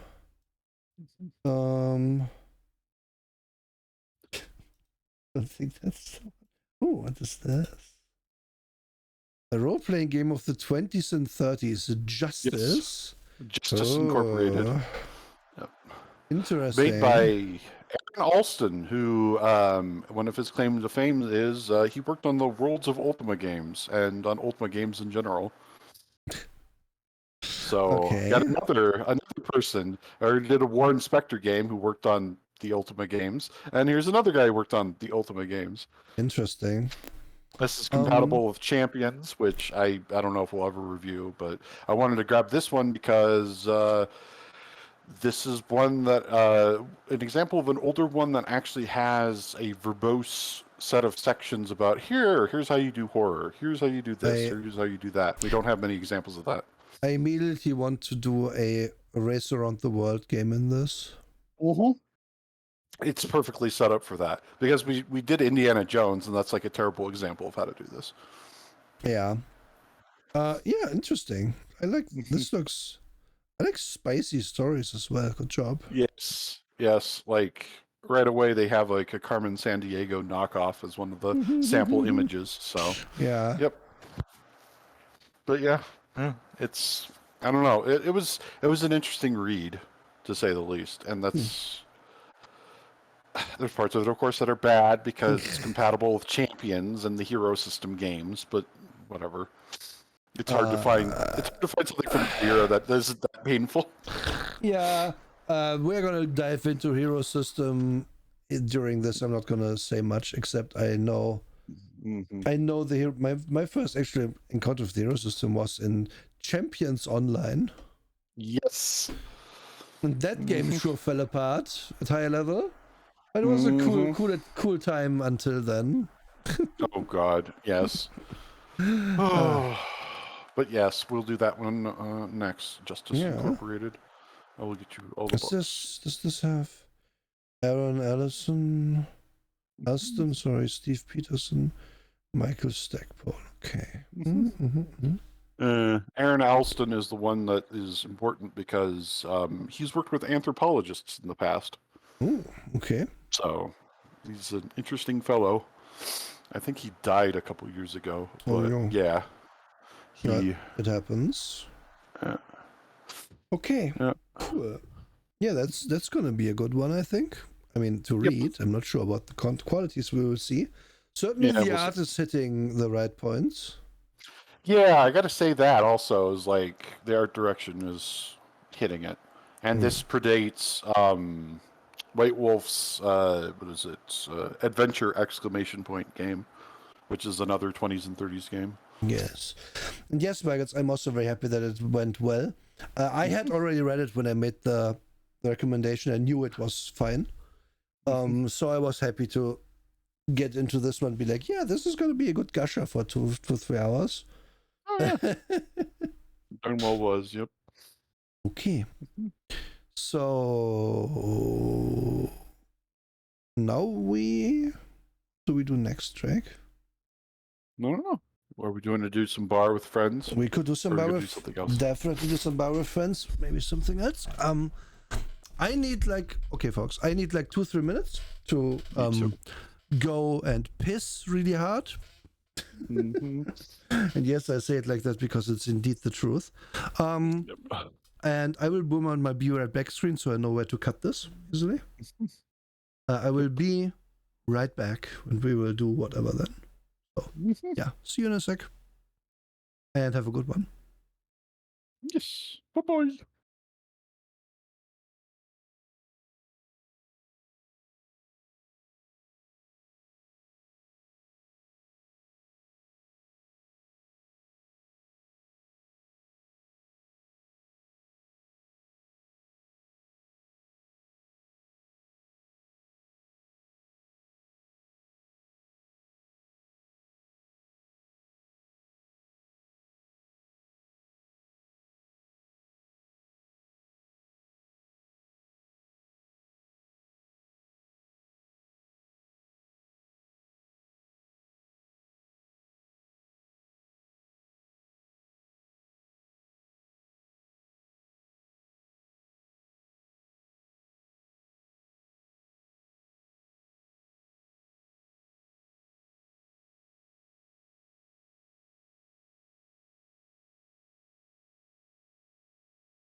And we're back. Hello, everyone.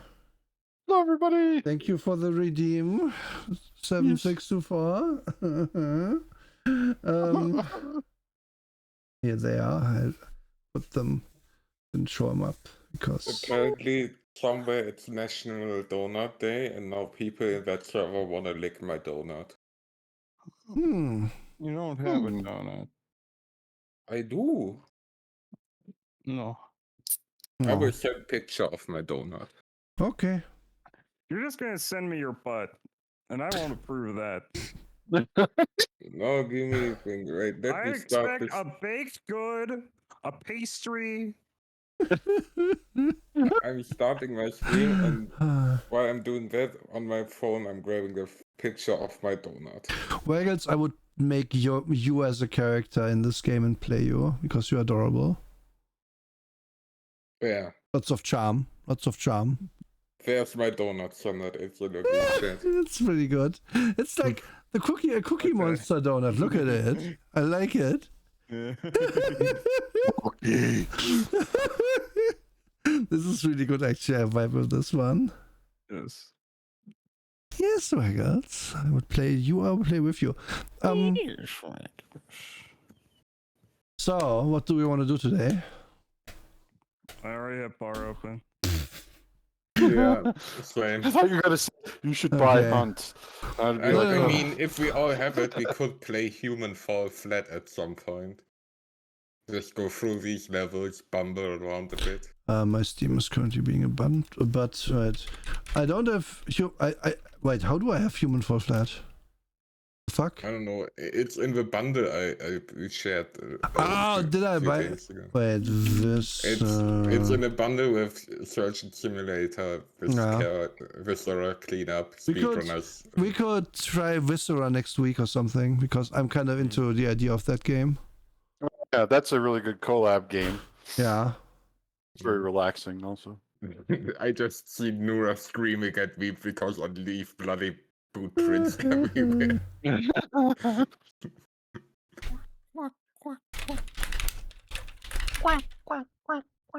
Wow.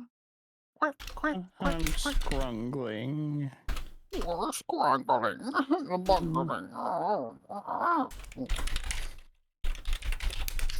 Oh, scrambly bungly. Oh, you're scrambly bungly. Oh, you're scrambly bungly. You yonder. What you going with antenna? Boogie boogie. Is it No, somebody need not? uppies. Okay. Maybe. Add and add some underscore.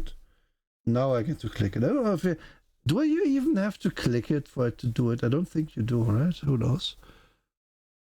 You're cute, Kotsonia. Very cute. I do really love the Cookie Monster donut. I want one. I'm not gonna lie. We're gonna go out tomorrow for donuts. I haven't had donuts in a while. Yeah, I had that a few days ago.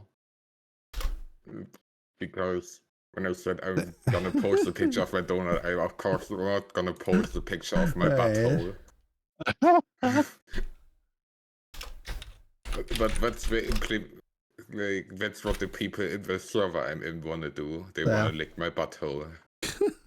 I improved the title further. It's also in that server they don't just celebrate Pride Month, they also celebrate Kaijun. Kaiju. Oh, Kaijun is great. I love that. Yeah, and since you can count my OC as a kaiju, I'm also the target of a lot of breeding requests. Oh, it's not a talk show though. It is actually the game. Beyond. You're a fucking liar. I mean, we can. Hey, maybe we can make it a talk show. I don't know. Is my mouse not visible in the game? Hello, flawless. Hello, that. But no, a game, please. I want my mouse. What the fuck? Tab into it. Okay, I have to restart it. I think having the screen. Maybe close my. Alright, actually, this should stay open. I think the Discord screen share might break it. Okay, let's try it. Yeah, I might Yeah. break it. No, not Discord screen share, actually the Discord preview function. Discord, so flawless. Discord is really breaking itself more and more. Yeah, it really is. So I don't have a mouse in Beyond Reason. Like a visible one. It's a problem. Mine is there. Yeah, I believe you. Close it and open it again. I already closed it, but I also thought it. Maybe, wait. I can sort of... What? No, oh, misclicked on something. What? No, go back to Cookie Monster. The fuck? Hey, bar, do I... Okay, wait, I can... Settings? Let's see. Graphics? In-game display modes? Windows. Oh, wait, in-game should be border full screen. Borderless window, and then window display windows. There we go. That is just way too small. That is way too small. What the fuck?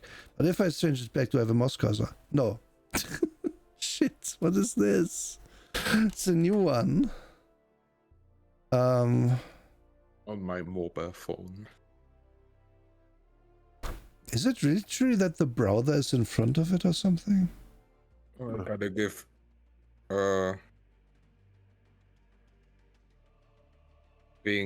gotta give Bruce a new idea for a new PNG. Give me a moment, folks.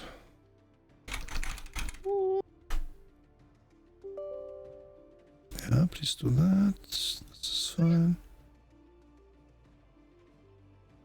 Minimize this.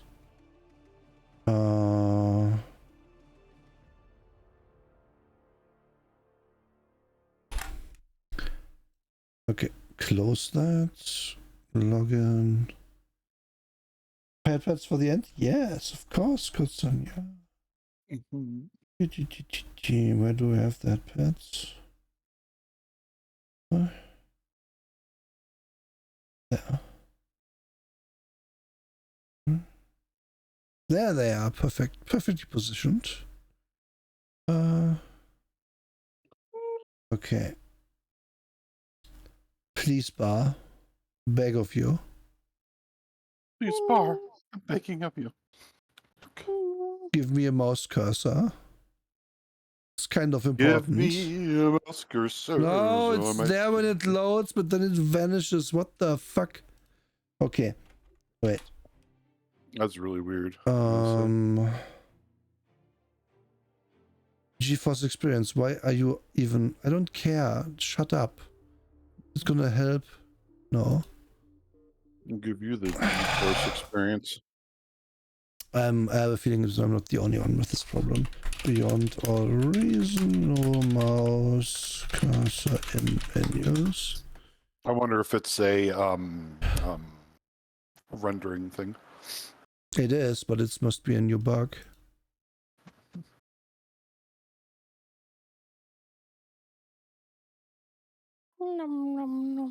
This is... I agree, Sundered. I agree completely. Num num num. That's what Katsonia said. Oh no, I'm just 2 followers away from 200. Whee! Oh my god, people, go over to Drake's channel right now and follow. 2 followers away from Let's 200. out PR4C. 2 more and I start my ultimate retrospective. Minnie does come strapped. see what Minnie clip we get. is very dangerous in this FTL. game. She will shoot her ion blaster all over your face.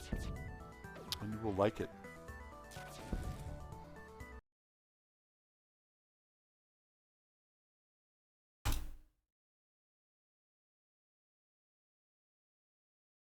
Simple and to the point. Yeah? Mm, What did I do? Well, Yeah. Still in the... Oh no, Wags, it's okay. You're already following. You don't need to You were follow me playing twice. FTL, and you said the person's gonna shoot her ion My blaster all goats. over your face, and you're gonna like Make it. alt accounts. Oh, hello, Azure. Hello. Thank you for the Embrace the alert. Hello. follow bot. Also, hello. I would not hug a follow bot. I have to They're set all this to full sea urchin blade. screen. Does Oh right, that... I saw the rest of the jellyfishes I have. Yeah, show all the jellyfish. No, some of these are Didn't not safe for change stream. anything? Hello? Diablo 4, that's pretty cool. Potsum147, thank you very much for the follow. Thank you very much. Oh, fucking... Come on, why is it not... Oh, you got the $100 Ultimate Edition of Diablo 4? Well, I hope it's a lot of fun. And thank you, Potsum. Thank you. Yeah. I haven't been streaming very much lately because I've been working on a large project. I will be streaming again a lot more once I'm done with it. I Okay. promise. If I go to Windows, looks like shit, but it at least have a menu, at least have a mouse cursor. Huh. The bottom left will be Kate's tastes. Yeah. Move the browser over, Mode maybe. 7. I think I know that person.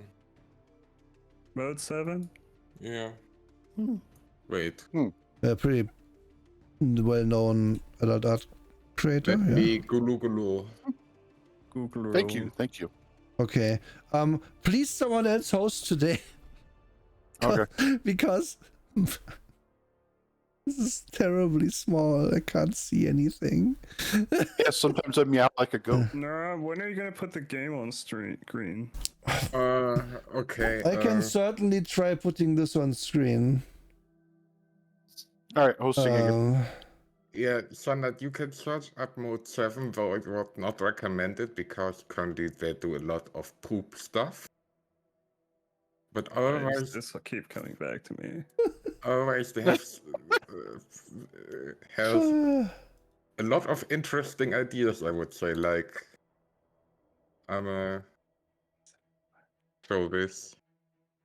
Yeah, the donut is gonna stay on screen for a second because currently I can't share this. It's not. You can't doesn't. undonut. I don't Yeah, I understand. recognize Yeah, him this now. works fine Yeah, that's yesterday. standard mode 7 I'm doing stuff. great, though, by the way. I'm doing absolutely great. Today's been a great day. I'm It's glad. not the first time I've seen titty mouse from this man. Yeah, he does a lot of stuff with moldable bodies, like goo bodies and stuff. Like people becoming their own penis by like turning inside out somehow. It is not for the faint of heart. No. I'm not crying. I'm just annoyed a little bit. Maybe even scrambling just a little bit. Yeah. So friends, join battle. Do we have a password? Yeah, it's in the chat. And Nora, Yeah. on stream, you're still selling the donut. I know! Because I cannot currently share the game. Because it's in a shitty little window that is like a third of my screen. I can't see shit. I can't even see, like, the chat is like one bar. It's yeah. What happened to your computer? Nothing. And it changed nothing. Have you tried it in Unlike borderless this window mode? Yeah, it was in borderless window to start. Oh, And, no.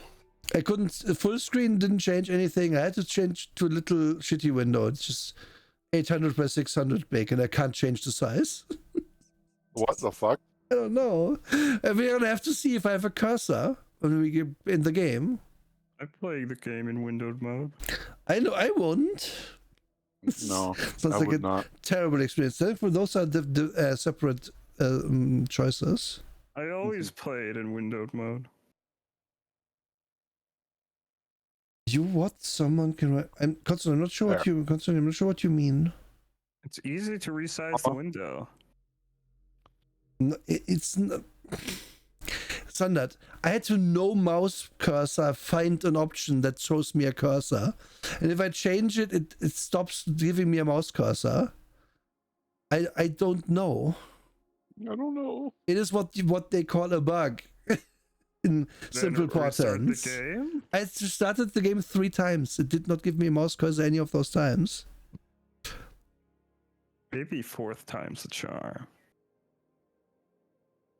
It's okay. Consonia, I'm having game problems, but it's fine. We are proceeding. Oh no, not Polish. Yes, Polish. Head empty, only Polish. Are you ready, Mommy Cake? Yeah.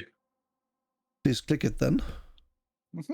Sorry, I was looking at the donut joke I made in Cisco server with that donut picture. Because I asked, y'all wanna see the donut I just ate?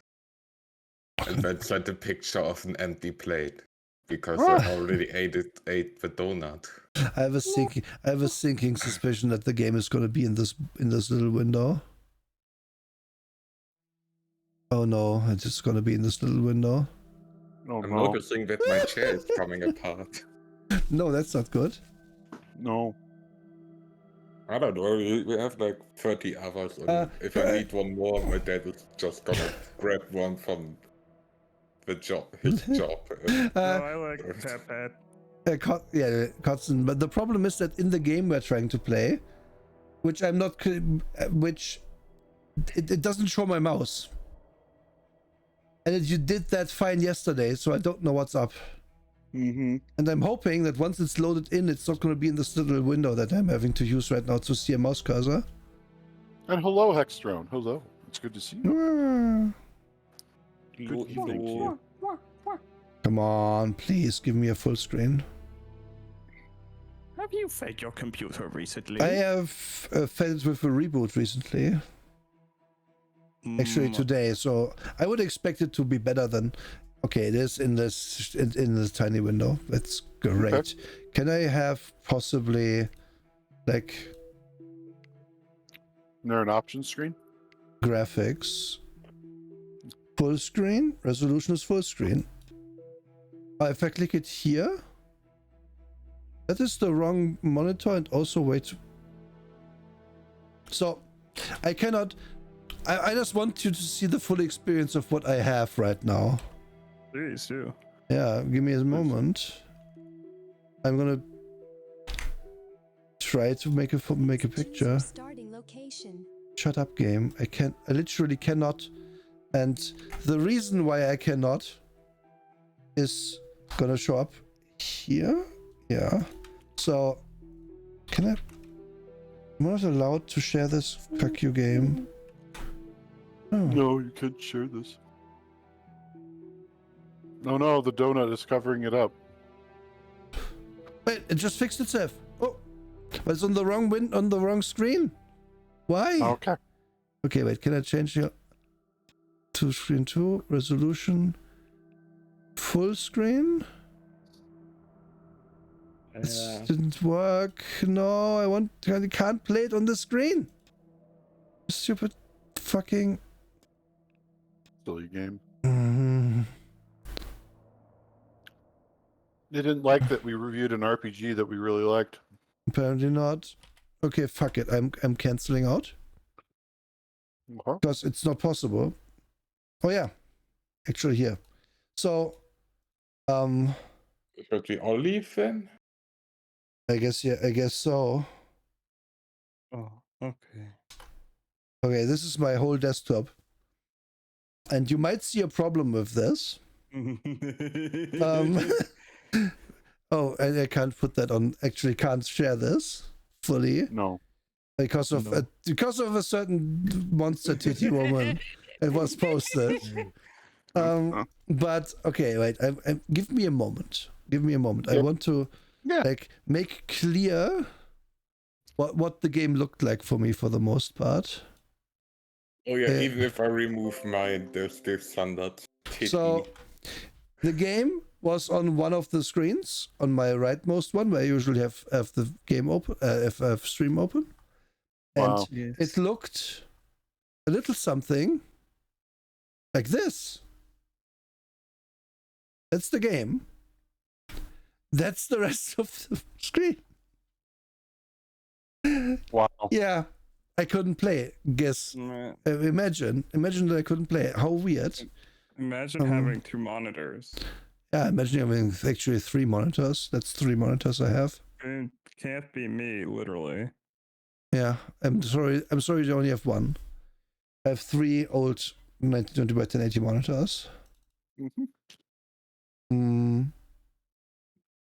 Okay. I have 2 old televisions as my monitors. Wow. Okay. Okay, not old. If They're both slightly I- LED, but still. If I go tell you to do it full screen. No, my cursor is gone. What the fuck is going on?